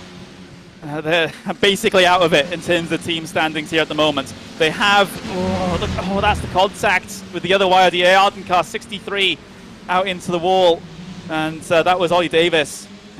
Cycled down to the very bottom of the order now. Here's another little fight. Luke holding on. Fluke knocking on the door, but no one's home at the moment. Looking to the inside for Surtees now. I think Fluke will have a few words to say about that move across the track there. There's the cutback. You see, that's the move that you can do. Yeah, you make the move into Surtees, but look at this, absolutely wheel to wheel. No inch given between the two of them. Pete Berryman now, he's trying to follow through in all of this. Oh, it's high drama here. Fluke, contact with Luke. Luke's into the grass. They carry on, still side by side. This is desperation on the Apex Racing team. They have to find some way to get both drivers past Joseph Luke to minimize the points delta to Monster Rugby Gaming. Even if both of them get successfully past here, they're still on points without penalties behind Monster Rugby Gaming. This is just about making sure they're close enough, potentially, should a penalty come into effect. And of course, if they get back through rather quickly, they can go chasing and try and overtake those Monster Rugby Gaming cars on merit. But Luke is not giving up the fight here. We're riding on board with Berryman. Luke going around the outside of Fluke in towards Paddock Hill Bend. We know this can end in tears. It doesn't this time around. Fluke is able to defend it. Can Berryman get passed down in towards Druids, though? That's the question. But Luke is just not content to let these guys go, is he? He wants to try and get himself up to P4 still. Why should he? He's racing his race here. He's racing a bit on the limit. Certainly on the limit of adhesion on the exit of Graham Hill Bend. This should be Berryman's move to make, and yes, but you can get the cutback here again. Maybe nip under, get some slipstream there from Berryman. Berryman will be speaking to Fluke, going, please, just give me all the slipstream you can. I need to get ahead of him. And yeah, he's going to back out of this one, is Joseph Luke. He's got no option in that, but it's his race. He's no respecter of championships. He's got to race his own race. Yep, absolutely, and you can see him laser focused on his, either if he's single screen ahead of him or his multiple screens in front of him. I think for most of these drivers, they will be on the triples, as they say here in sim racing. But for Joseph Luke, that was a spirited effort to try and keep two of the strongest contenders in this championship behind him. As we'll have a look, at least in terms of the gaps here. This is a rift that Fluke and Berryman will have to try and catch in now. They are 2.3 seconds behind Josh Ladd. Possible to surmount in 21 minutes, but oh boy, it's going to be difficult. And the thing is, Luke McEwen now is all on his own there. He's got no teammate in Stanley Deslandes, so it's an early bath for Stanley, but right now, if you're Luke McEwen, you've just got to drive the race of your life, because he has got to keep in front and stay in front there. That's all he needs to do here. Yep. And the thing is, it's the wrong Monster Rugby Gaming car that's behind him in terms of a Drivers' Championship to potentially change. So at the moment, McEwen's comfortable. Yes. As comfortable as he can be in a final race where you're 3 points ahead of your closest competitor. A few more once we work out the points here. But McEwen looking good at the moment to take the driver's title here in the ROKiT British F4 Esports Championship. However, we cannot speak too soon. We simply cannot speak too soon. 20.5 minutes to go. Anything can happen in that time. the race has entered a little bit of a stationary period here at the moment, as we had a bit amount of separation due to that, the chaos that went on in the first couple of laps there. We've got to track the progress of Fluke and Berryman. How much can they eat into that 2.2, 2.3 second gap to Josh Ladd? They haven't really been able to make that many inroads, although saying that, on that previous lap, a couple of tenths of a second going the way of Jamie Fluke. However, does he have enough laps in the race to be able to make sure that rate of progress is comfortable for him? If we knew the answer to that, we'd be rich. I'll grab my crystal ball. I might have left it in the car. But looking at the front there, Alexander Spets has got the pace of his teammate Josh Ladd. Ladd, if he wants to be involved in this, and if he wants to be having the chance of winning this championship, he needs to catch up to first his teammate and then Luke McEwen as well. So McEwen, I think, is in a rather comfortable position in terms of this individual drivers' championship. But don't write out Ladd just yet. But yeah, he's not quite had the pace of his teammate. He hasn't, and this feels like the only round where he hasn't. Because every other round of this championship, it's been Ladd ahead of Spets, not just in the race, but also in qualifying as well. Tables have turned though slightly. Spets has really showed up here to Brands Hatch, and he can run with Luke McEwen, it feels like, all day long. He gained over a tenth of a second on that previous lap. So Spets, if that trend continues, will be closing in on your race leader. But McEwen's concern here is any fighting with Spets will draw him back into the clutches of Ladd. And coming into this race, he was only 3 points ahead of Ladd. So if Ladd finishes P1, McEwen P2, Ladd's got the Drivers' Championship. Yeah, and here's the thing for me, though, is that Alex Spets is in a very difficult position right now because he wants to get with McEwen and slow him down for his teammate. He also wants to get the points for the team in the team's championship as well here. So it's a double thing here. He can't afford to get involved in any silly incident. McEwen just runs a little bit wide there, down towards Dingledale. But, McEwen and Spets going off to the grass at Sheen as well. So they're both making mistakes. They're both on the limit here, Connery.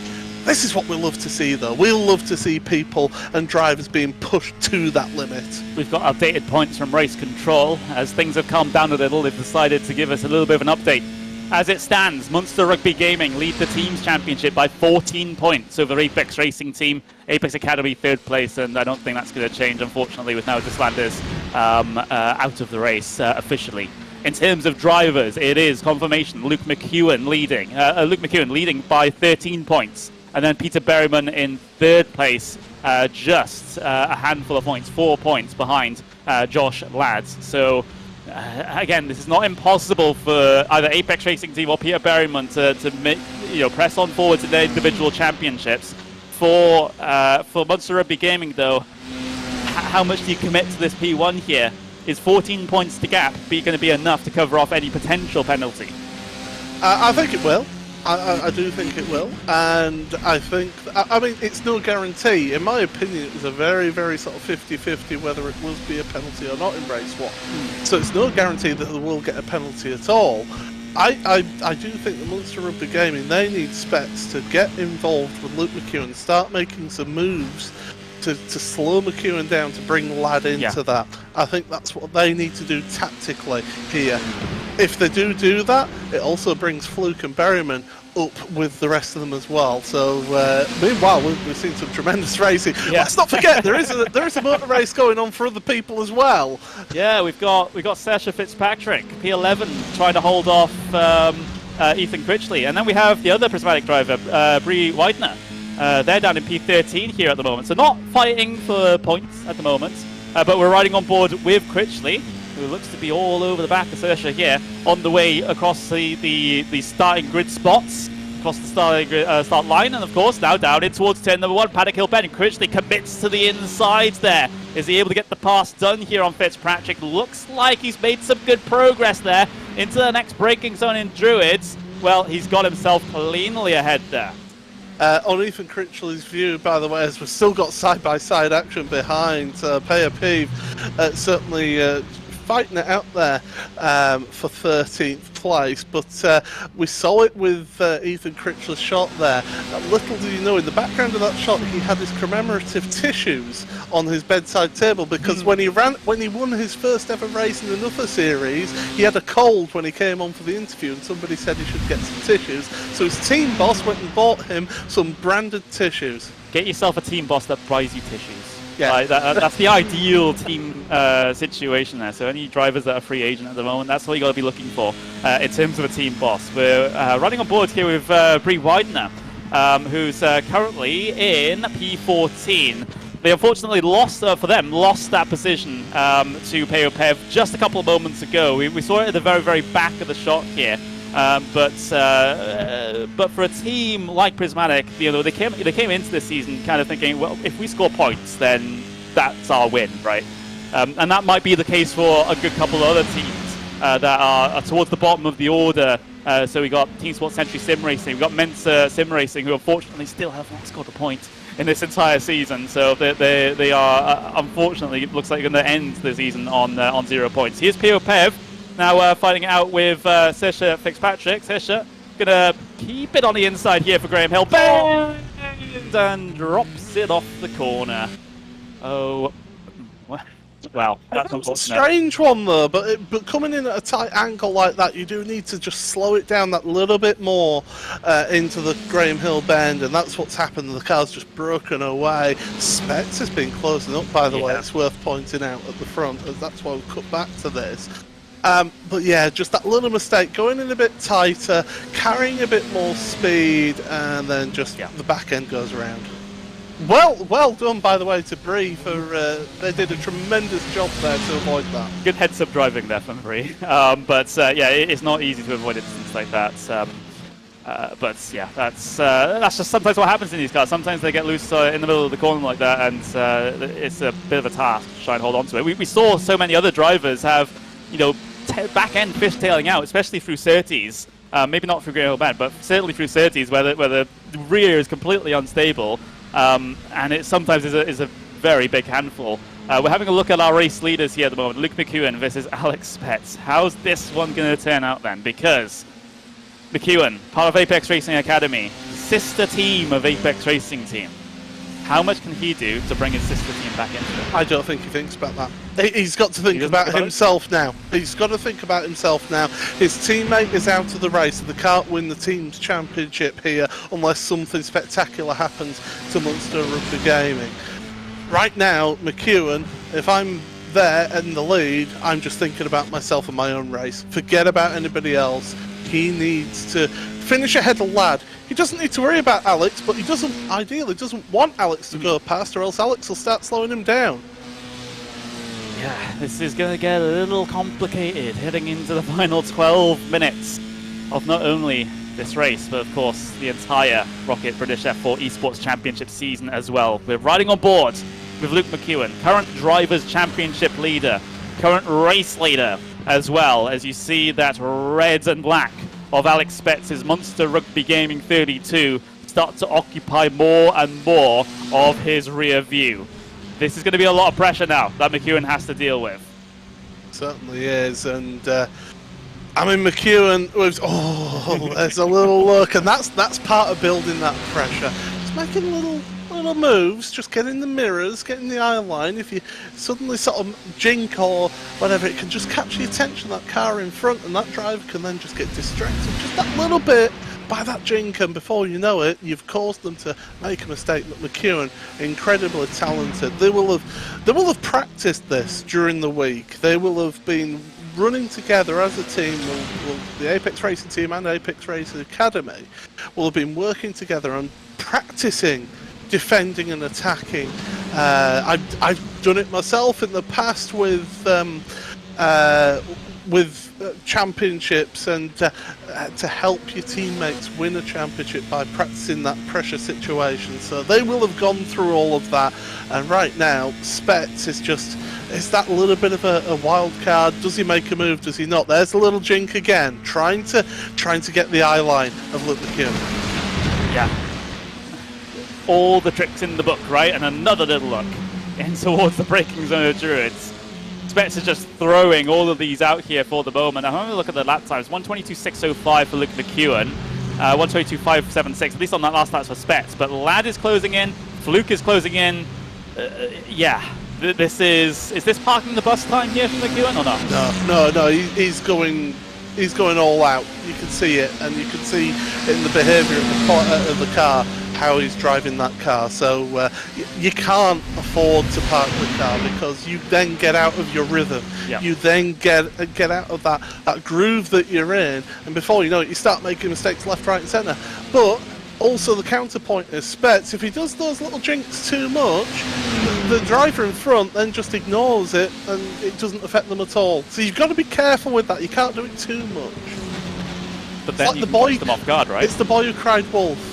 Yeah, but then you can also look at it the other way. Then you can catch it off guard. You can condition them to think, oh, I'm always going to do that, and I'm not going to commit to it. And all of a sudden, I do commit to it, and just send it down the inside, and you might make a mistake in reaction.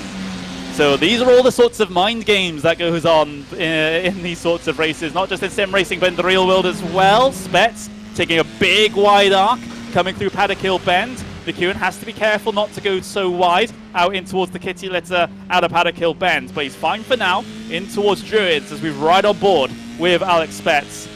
This is, well, the ball's in his court here at the moment. He has no pressure whatsoever from behind. 2.5 seconds is his teammate there, back there. So he's got eyes forwards, sights set on Luke McEwen. He can really dictate the pace. Yeah, so the thing is here, Josh Ladd, he's the one in terms of the Drivers' Championship who needs to be up there challenging, and he's just not doing enough here for me. We're into that final 10 minutes. We're in the final third of the race now. The tyres are feeling that effect. You'll be starting to feel that they're not biting as well as they were earlier in the race, and maybe Spets has just got that feel of the car when it's more a little bit not as pointy, shall we say, but Spets is all over. Look at this. This is a great run. This was a great lap in general, and a few little errors there from McEwen, dipping 2 tyres into the grass coming through the middle sector. A little bit of a wider line being taken by Spets coming out onto the pit straight here will give him the benefit of a little bit more momentum, a little bit more speed, and a little bit of draft as well. Side by side for the race lead into Paddock Hill Bend here. Lap number 17 of a potential 22 here with the time that we have remaining. This time around, Spets is not able to get himself by. Well defended there by McEwen, although Alex Spets does follow very closely there for Druids. Josh Ladd was half a second quicker that last lap than Luke McEwen, so Josh is now coming into it. This is what Spets is doing here. He is slowing down Luke McEwen by making him go defensive here.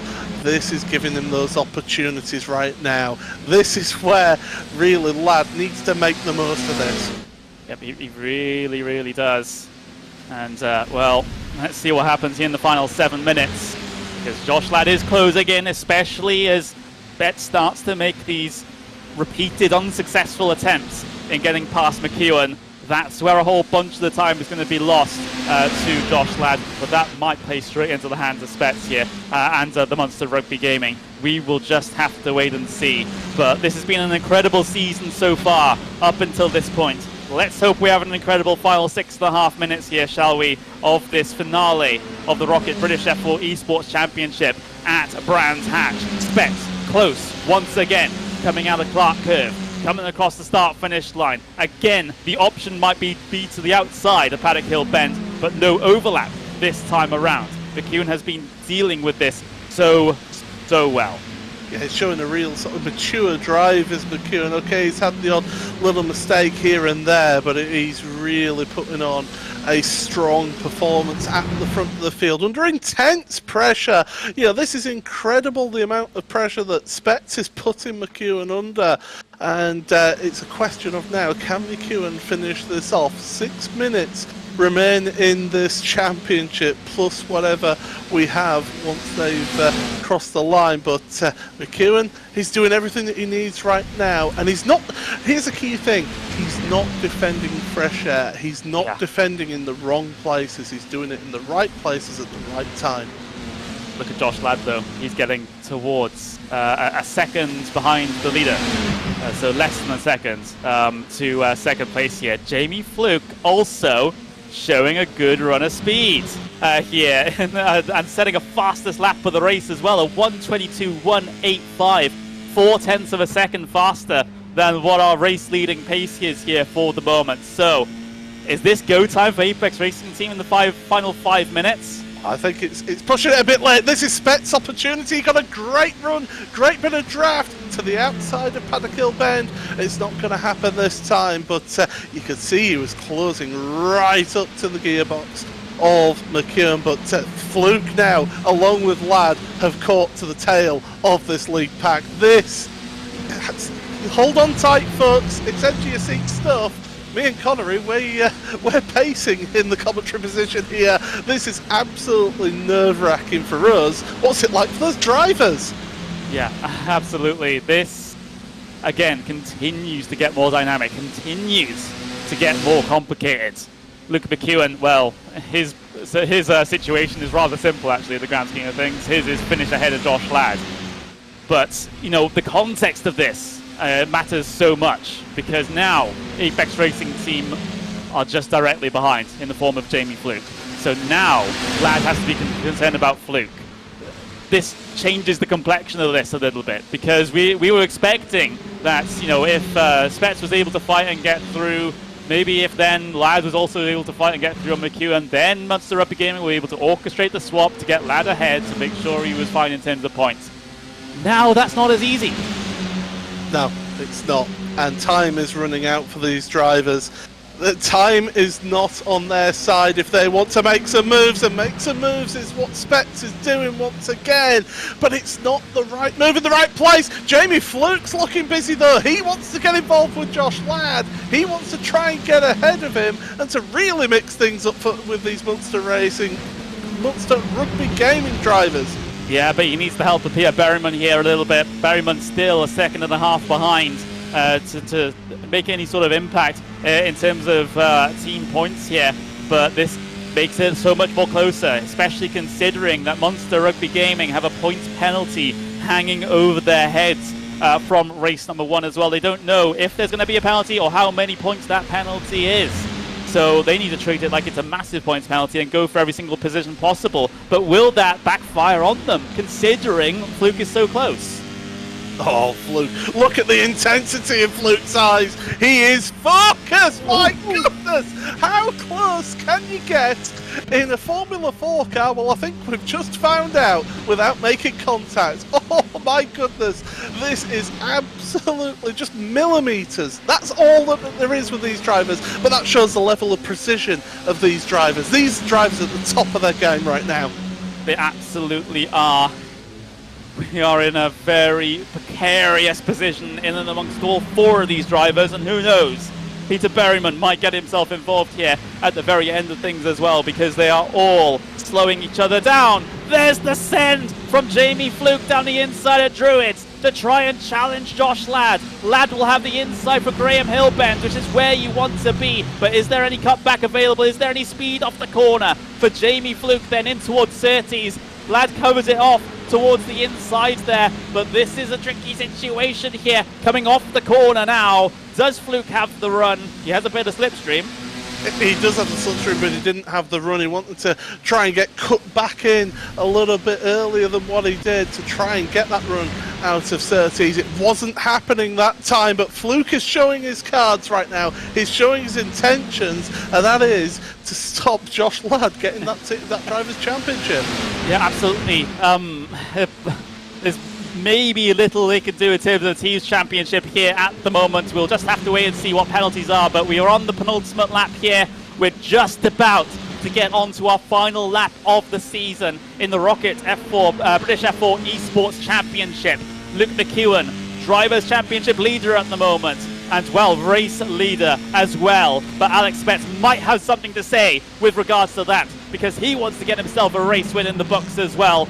and, well, he doesn't care about anyone else's championship. There's a mistake, though, a slight mistake, awkward over the curb there for Luke McEwen, as Spets looks to go the long way around. There's a fight behind them between Lad and Fluke as well, which can factor into this one. Lad has the inside for Graham Hillbent. Fluke looking for the run out of the corner as well. In the background, in that Apex Racing team car. Here they go. Battle once again in towards 30s. Battle for the race lead, or a look for the race lead for Alex Spets there. A very optimistic one. Fluke's not going to have the run here. Coming out of the outer 30s. Coming up towards Pilgrim's Drop.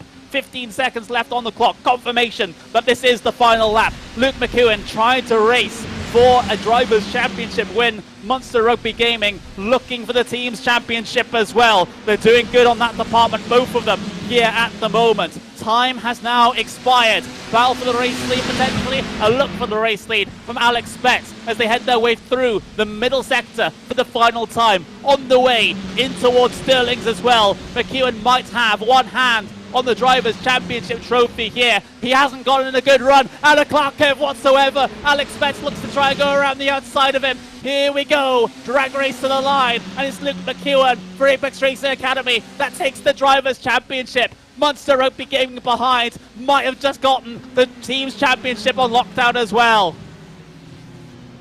Wow, wow, wow. My goodness. That was an absolutely incredible finish, and it almost went wrong in that penultimate corner. My goodness, Luke McEwen, take a tip of the hat from me, but it's also got to say congratulations to Munster Rugby Gaming, team's champions as well. Incredible, absolutely incredible. That almost slipped away from McEwen. Of course, he would have had to lose the spot to Lad as well for things to affect things. Spets was less than 1/10 of a second behind at the line for the race win. I'm out of breath, everyone. I think it's probably for the best that Will is going to be able to do the finishing order here. Congratulations to Luke McEwen for the Drivers' Championship. Congratulations to Munster Rugby Gaming for the teams as well. Will, I don't know how you summarise that.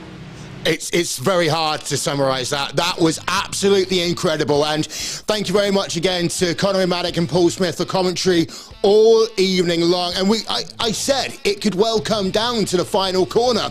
The battle for the race lead did come down to the final corner. Look at how close these graphics are. You've got literally 1/10 of a second separating P1 and 2. You've got 2/10 of a second separating your top 4. Luke McEwen for Apex Racing Academy, then he gets the driver's title. I will say these are all provisional results, but Luke McEwen clearly the driver of the second race. Alex Pitch, second place for Munster Rugby Gaming. Third place, Josh Ladd, Munster Rugby Gaming. In terms of the team championship, it has gone their way here today. Then you've got Jamie Fluke, Peter Berriman, P4, P5 with the Apex Racing team. It was close, but they couldn't quite get past their big rivals that have been their story all season long. So that is how it was. Fastest lap, by the way, was Jamie Fluke on lap number 19. So we are going to talk to a number of drivers. We've got some drivers from here at the Apex Hub. They're going to come up and talk to me in literally just one moment's time. Going to talk, of course, to your champion in terms of the driver's side, Luke McEwen. We're going to talk to the winning team, Munster Gaming. And it's been absolutely incredible, this championship. Paul and Connery talked about it earlier on. They said, you know, every time they work together, they end up in a situation where it comes down to a couple of points. It comes down to the final round of the championship. Well, the team's championship took a dramatic turn on the very first lap of the race.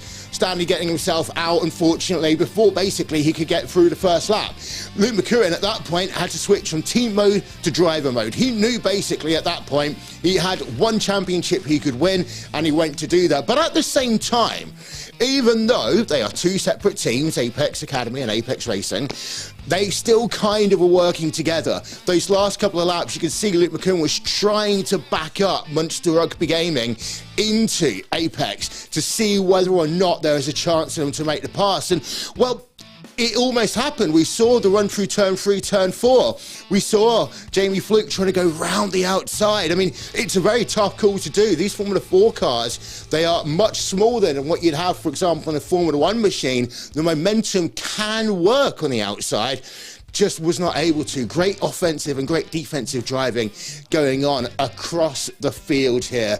It has been an absolutely incredible event here for this, the final round of the F4 Esports British Championship presented by ROKiT. And of course, shout out to all of our sponsors, Noble Chairs as well, here today. I'm still waiting for these drivers, so this is when I've got to do the ad-libbing and the filling. They're probably half celebrating, half doing a quick debrief downstairs before they come and talk to us. But as I said, it's been absolutely incredible. And the fact that these drivers as well, for the most part, were able to keep it clean on the road, inside the track limits, that's the type of motor racing that defines British motorsport. That's the sort of racing that is right at the ethos of Motorsports UK, and I'm sure that the entire team was so glad from Motorsports UK, so glad to have a final round of the championship that actually did end up like that. I can see them now. They're ready to come and talk to me.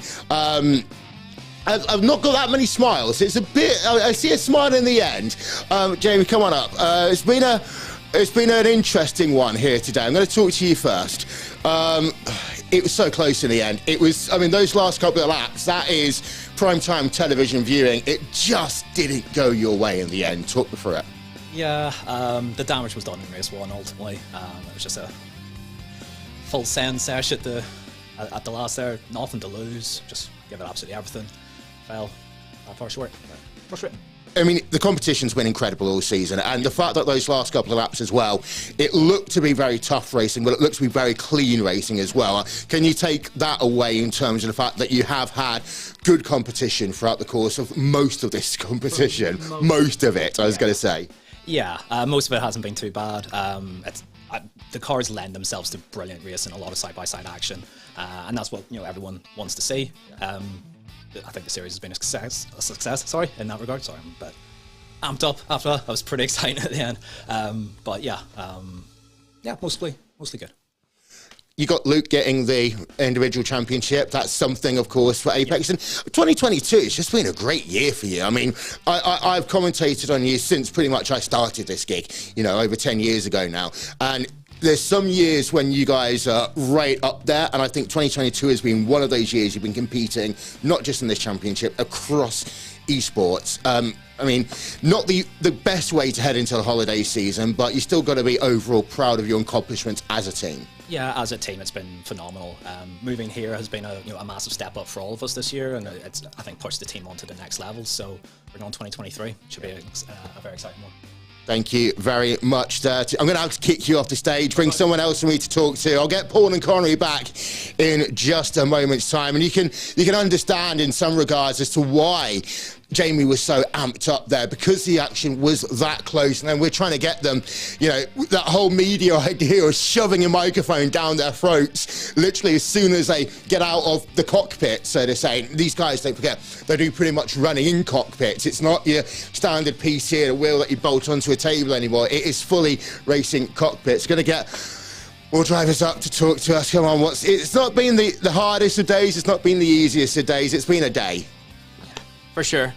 Firstly, I'd just like to say congrats to Luke. Really, really happy for Luke. I think he 100% deserved the championship. He's definitely been, in my opinion, the fastest guy all year, especially in the races. He's been pushing me a lot this year, so massive congrats to him. He definitely deserved it. Congrats to the Williams guys on the team's championship. Bit of a salty one at the same time, I feel like race 1, I think in the end we missed out by maybe 14 points, and I think 18 or 15 points for Jamie in race 1 would have got us over the line there. So, I'm sure they'll not be too pleased about the crash in race 1, sort of deciding it for them. They showed up today and had really, really strong pace. I think early on we could see that they were going to be a huge challenge, and ultimately they were just a bit better in the second race there through the traffic. I think me and Jamie got held up a little bit too much than was necessary. We managed to get there in the end, but not quite the laps we needed to sort of try and work a few moves on them. It was very, very close. Talk to me through that emotion that was going on downstairs, because I was able to sneakily walk past and have a look, and you've got basically 6 rigs set up in one room, so you are all very close together. Does that help in terms of the camaraderie, the way you can talk to each other? Does it? I mean, it must get bloody hot, warm in that room as well. Yeah, I mean, the guys have done a really good job with the AC, so I mean that definitely helps. But yeah, it definitely gets hot in the cockpit. Obviously, you've got a lot of screens, and it is quite physical. Obviously, we're running quite high force feedback on, obviously our VRS direct drives, so it does get quite hot. But the AC, it does help quite a bit. Obviously, in terms of decision making and stuff, the colder you can be, it definitely helps to not get as flustered and things like that. You're already talking about the 2023 season. You down for it? Yeah, obviously sim racing is pretty busy. I'd like to come back. I think, yeah, like Jimmy said, it's been quite a success. I'm sure the viewers, especially in that last race there, obviously got quite an exciting one. So, yep, if the schedule's free, yeah, probably will be back. Perfect. Thank you very much, and congratulations for what has been an incredible season for you as well. And, well, this is the fun of actually being able to be on site. You get to talk to some of the drivers in real life. We are going to, through the power and magic of video boards, talk to 1 or 2 more drivers in a couple of moments' time. But we're just going to show you those results back up on your screen once again. Let's get the top 10 up.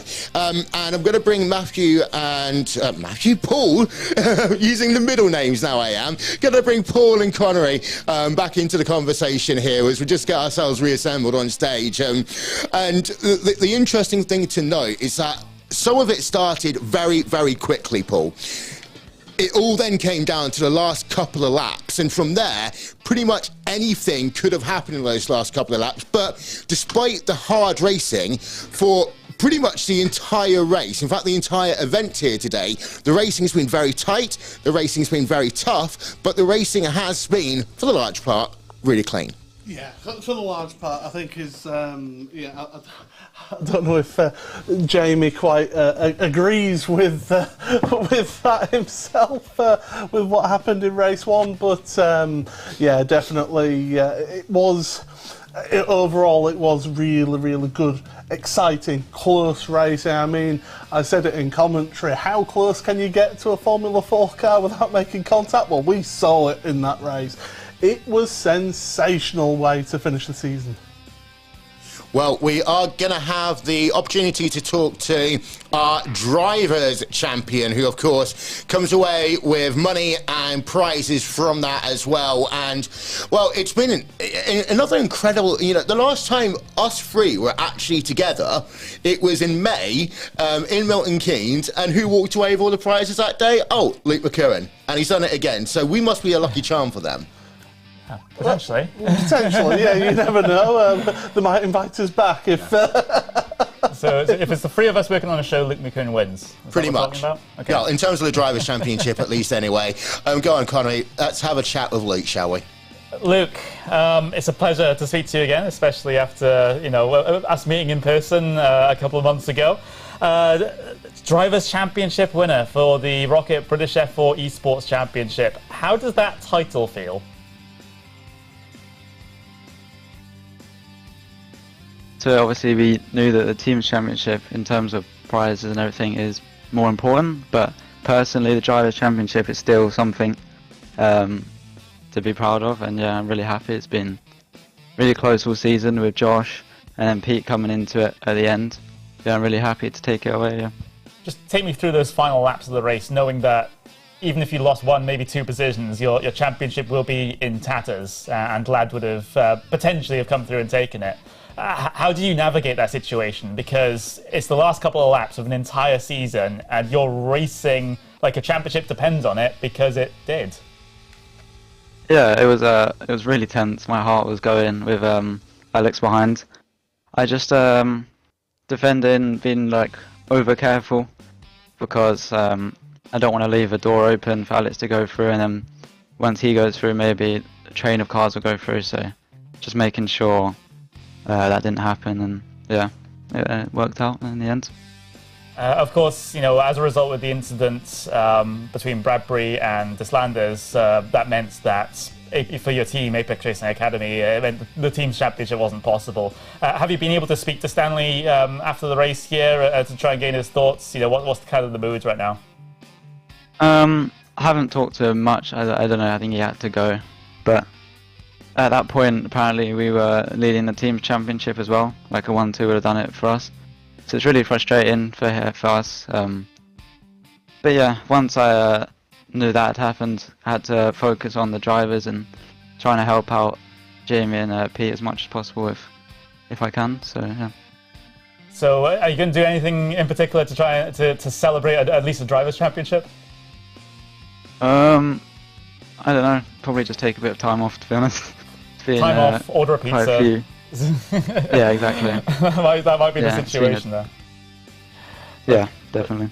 Yeah, thank you very much. And well, we don't usually do this anymore. It used to be a thing at the end of interviews where we'd say, "Is there anyone you want to thank?" However, I think we'll make an exception for a championship winner. Just this once. Just this once. Is there anyone you want to thank before we move on? Yeah, the team's done a great job. Like since I joined in September, it's been really positive. Been winning a lot and helping each other. And to be honest, thank the Williams guys because they gave us a good battle. We didn't manage to win the teams in the end, but yeah, it was really good. Well, thank you very much for joining us. I'll let you celebrate, order that pizza or whatever you're going to do, and just cherish this moment. Cheers. Thank you. And by the way, I will say I had to throw some rubbish away downstairs, and the only thing that they actually have in that bin outside are pizza boxes. So you're kind of on track. That seems to be the brand image going on around here. So next interview we've got coming up then is, I believe, with Josh, and well, we get to talk about Alex. Sorry, I'm getting Alex. Just trying to get names. So many of them in my ears right now. Paul, take it away. Well, I mean, Alex, we talked after race 1 about how you seem to have that pace and you worked really well with your teammate. Your team's champions, first of all. I mean, how does that feel for you guys? I mean, after knocking around, I thought it was all over, to be honest. But it feels amazing that we managed to bring it home in the end. I wanted to fight Luke, but as soon as I got 11x, I couldn't risk a contact, so I had to be really careful. And then when it became a train at the end, of course, I was really scared of having a contact because that would give me a drive through and drop me back completely. But yeah, super happy we managed it in the end. And that is a dynamic that me and Connery were talking about. It was, how do you manage that?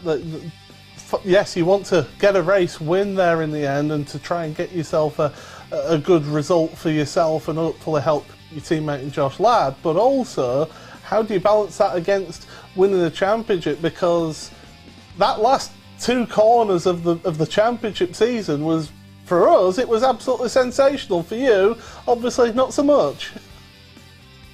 Yeah, I mean, for the first 8 or 7-8 laps, we were all normal pace, but then I started realizing Luke was going a little bit slower every lap, and it scared me up because we were dropping back a lot to the guys behind. So I really tried to go on the outside or something, but it was just too hard. And I'm happy with P2 as well. So.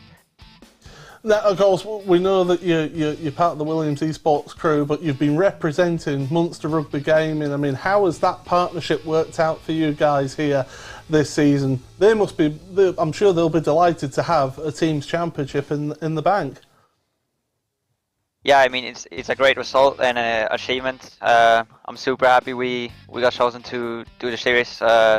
Josh has been a great teammate, and we have done amazing teamwork. Even when we've had limited preparation, we've maxed out everything we could, and it's been great. Well, Alex, I mean, you had tremendous pace today. Your team's champions. Go away and celebrate this one. Thank you so much for joining us here today. Thank you. I will say one thing. He could have been a little bit happier. I know I'm going to get into trouble for saying that, but sometimes, and again, don't forget, I started this when I was talking to certain nationalities when you'd get the one-word monosyllabic answers back in the day. I mean, I have to say, the way that teams prepare and they conduct interviews, it's a much improvement over the last decade. But you could tell there was excitement, but also I think fatigue there, Paul, more than anything else. Yeah, mental fatigue, I would say, would be a big one, and I think that's something that people don't don't really appreciate is the level of mental concentration that you have to keep up in sim racing, and especially when you're so close to a race win and a race leader, it takes it out of you at the end of a race, at the end of a championship as well. And the thing is, Connery, from that interview, the thing I gathered the most is when it all got that close on those last couple of laps, just one more contact car to car, that would have actually lost them the championship. That's how close it was. Yeah, and obviously we don't get a live readout of how many incident points each driver has in the race, so that information was completely hidden from us. But yeah,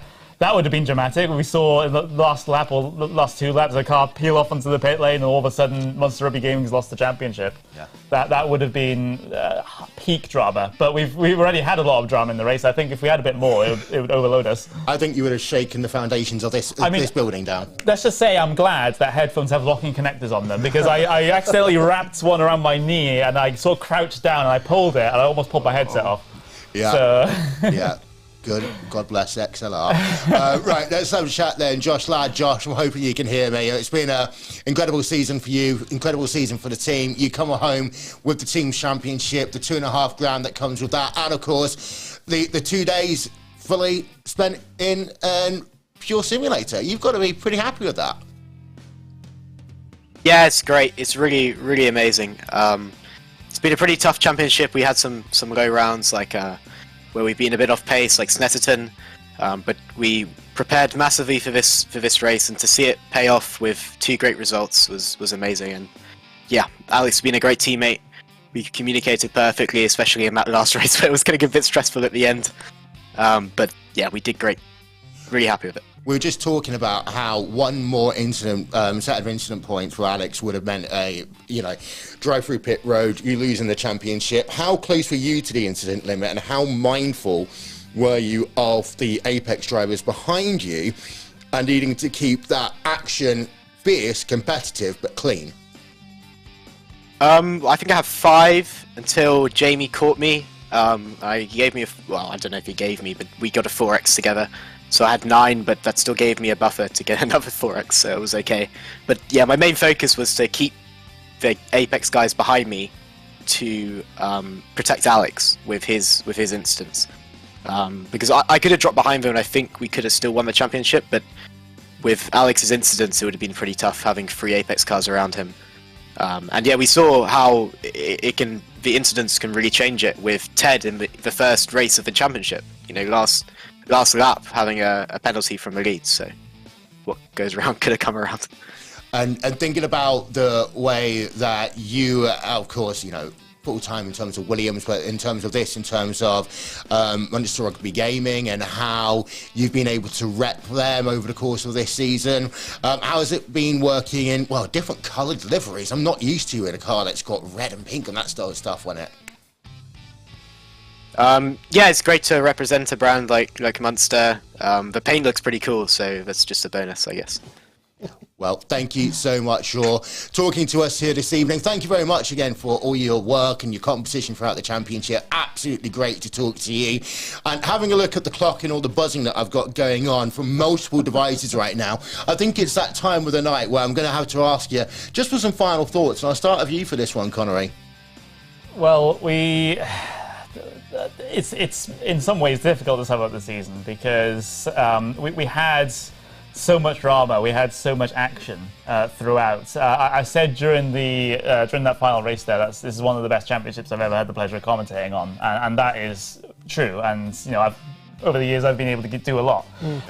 So that really shows how the drivers have really taken this series to heart, and they've really put in their best effort. We saw that with the racecraft that we had as well.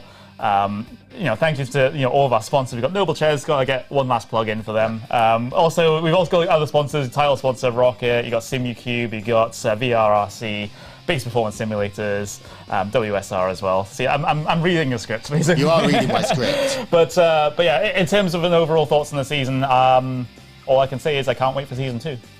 Paul? I mean, I've almost been sort of on the substitutes bench waiting for my go. I was there for Knockhill round where we had all sorts of drama happen in that one. And then to come here for this championship finale, I mean, what better drama could you have on a Friday evening? Forget your soap operas. We had a better soap opera on display out there on track. It was tremendous stuff. I thoroughly enjoyed myself covering this one here today, and long may it continue is what I say. And I've just had it in my ear. We're going from one pool to another pool. The ironic thing is, he's only about 5 meters away from me in the next room. However, I've just got that feeling. Yeah. Oh, so he is going to come and do it in person. I'm just getting it in my ear. And okay. So what I have to do at this point is I have to kick Connery out of the room. It's really sorry, Connery, but thank you very much for all the work you've done throughout the course of the season. My work here is This done. is when things start degenerating at a massive rate of knots. And Paul, you've been looking at this all day. Yeah. Come and have a seat on this fantastic noble chair. Thank you. So now you can see why we've been plugging it all day. Oh, yes. Lovely. And, well, season 1 officially in the books. How was it for you? Yeah, that last race was, I'd like to say enjoyable, but from my point of view was pretty stressful. Obviously, we don't want any incidents to have to review for the final lap, and honestly, the racing in that last race was amazing, and I think across the whole championship it was. Knock Hill was kind of an anomaly, but that track is known for certain things. But other than that, it's been really good, and we've been really happy with how the championship's gone. Been a big year for Motorsports UK and Esports Sim Racing. Getting this first major championship done and under the belt, how has it kind of motivated you for investment, and how do you think it will help others see investment in Motorsports UK and Esports moving forward as maybe even a new opportunity to get young kids into motorsports in a way that we all know with the current climate can be more and more difficult? Yeah, exactly, and we've done this year as kind of a halo, kind of the very pinnacle of what we're doing, because it's quite easy to get off the ground. But yeah, we're looking at kind of a pathway for esports for young talent, coming all the way up through to things like this championship and the FIA Motorsport Games and things like that, representing the UK. So that's something that we want to develop, and I think doing this kind of proves the concept that having Motorsport UK involved in esports is a good thing. We're coming in as a governing body, which some might see as, oh, here we go, here come the fun police. But we are we're definitely not looking to implement licenses and permits and things like that. We want to help nurture the industry. We want to help kind of professionalise it in areas. Some people don't want that, which is fine. You carry on doing what you're doing, but we want to help nurture it all, and that includes kind of young talent. So. Watch this space in terms of support races for this, and also kind of feeder series as well in the future for younger ages. And final question, you're going to start thinking about the 2023 championship at some point. Any major changes you think you'd do after this season, or are you happy with the way that the format and the way that it's been run? I think overall the format has been good. I think it will only be kind of tweaks in that sense. I think the main difference will be some form of, hopefully, support race or feeder series where it's a lot lower barrier to entry, with potentially like a winning team winning a free space on the grid of the main championship, something like that. So again, it's starting to build up that pathway of kind of competition, which is lacking in esports at the minute. There's no kind of defined, okay, well, if you want to become professional, you should do these. It's very much just grind on whatever you do, whereas we want to try and help that. And that also gets people to learn other cars and understand the differences between them as well, which I think will be really important. Because, again, you can be a specialist in one car but absolutely suck in others, whereas the development stage, that way you get to understand how cars change, and you add in aerodynamics, and you add in different engines, different tyres, for example. Yeah, exactly. And, we're not just going to be doing F4, and that's across the things that we're going to do professionally, but also the community side. So this is an officially sanctioned British Championship, and we want to be doing that across different platforms and disciplines as well. And obviously, if we have a feeder or support series, we'd look to do it in different cars as well. So again, it's replicating the real world in some sense, but also kind of leaning into the pros of esports racing and sim racing.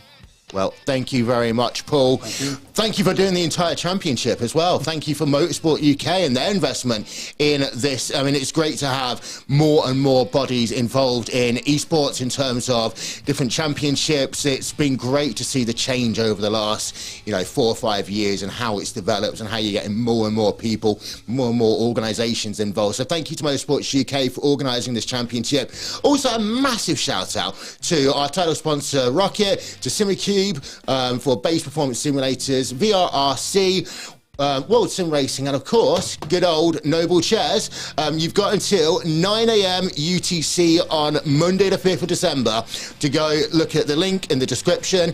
You can then basically go and enter yourself in to win one of these in time for Christmas. I'm going to see if I can sneak one out and put it into the back of my car before anyone notices. It's a 2-hour drive home. They'll have to try and catch me up. But massive shout out to, of course, all the people working behind the scenes here at this fantastic facility in Corby. Thank you so much to the Apex Racing team and Apex TV. Thank you, of course, also to Dane working behind the scenes, to Lee, to Alex helping set up. The guy in Brazil, Hugo, we always love you. We always thank you for your incredible work that you do. And of course, to Connery Maddock and to Paul Smith for their awesome talents on the microphones here today. And with that, well, it's going to say goodnight. Thank you very much for watching. Thank you very much for participating. Thank you very much for your conversation throughout the course of this championship. My name's Will Vincent. Good night from Corby.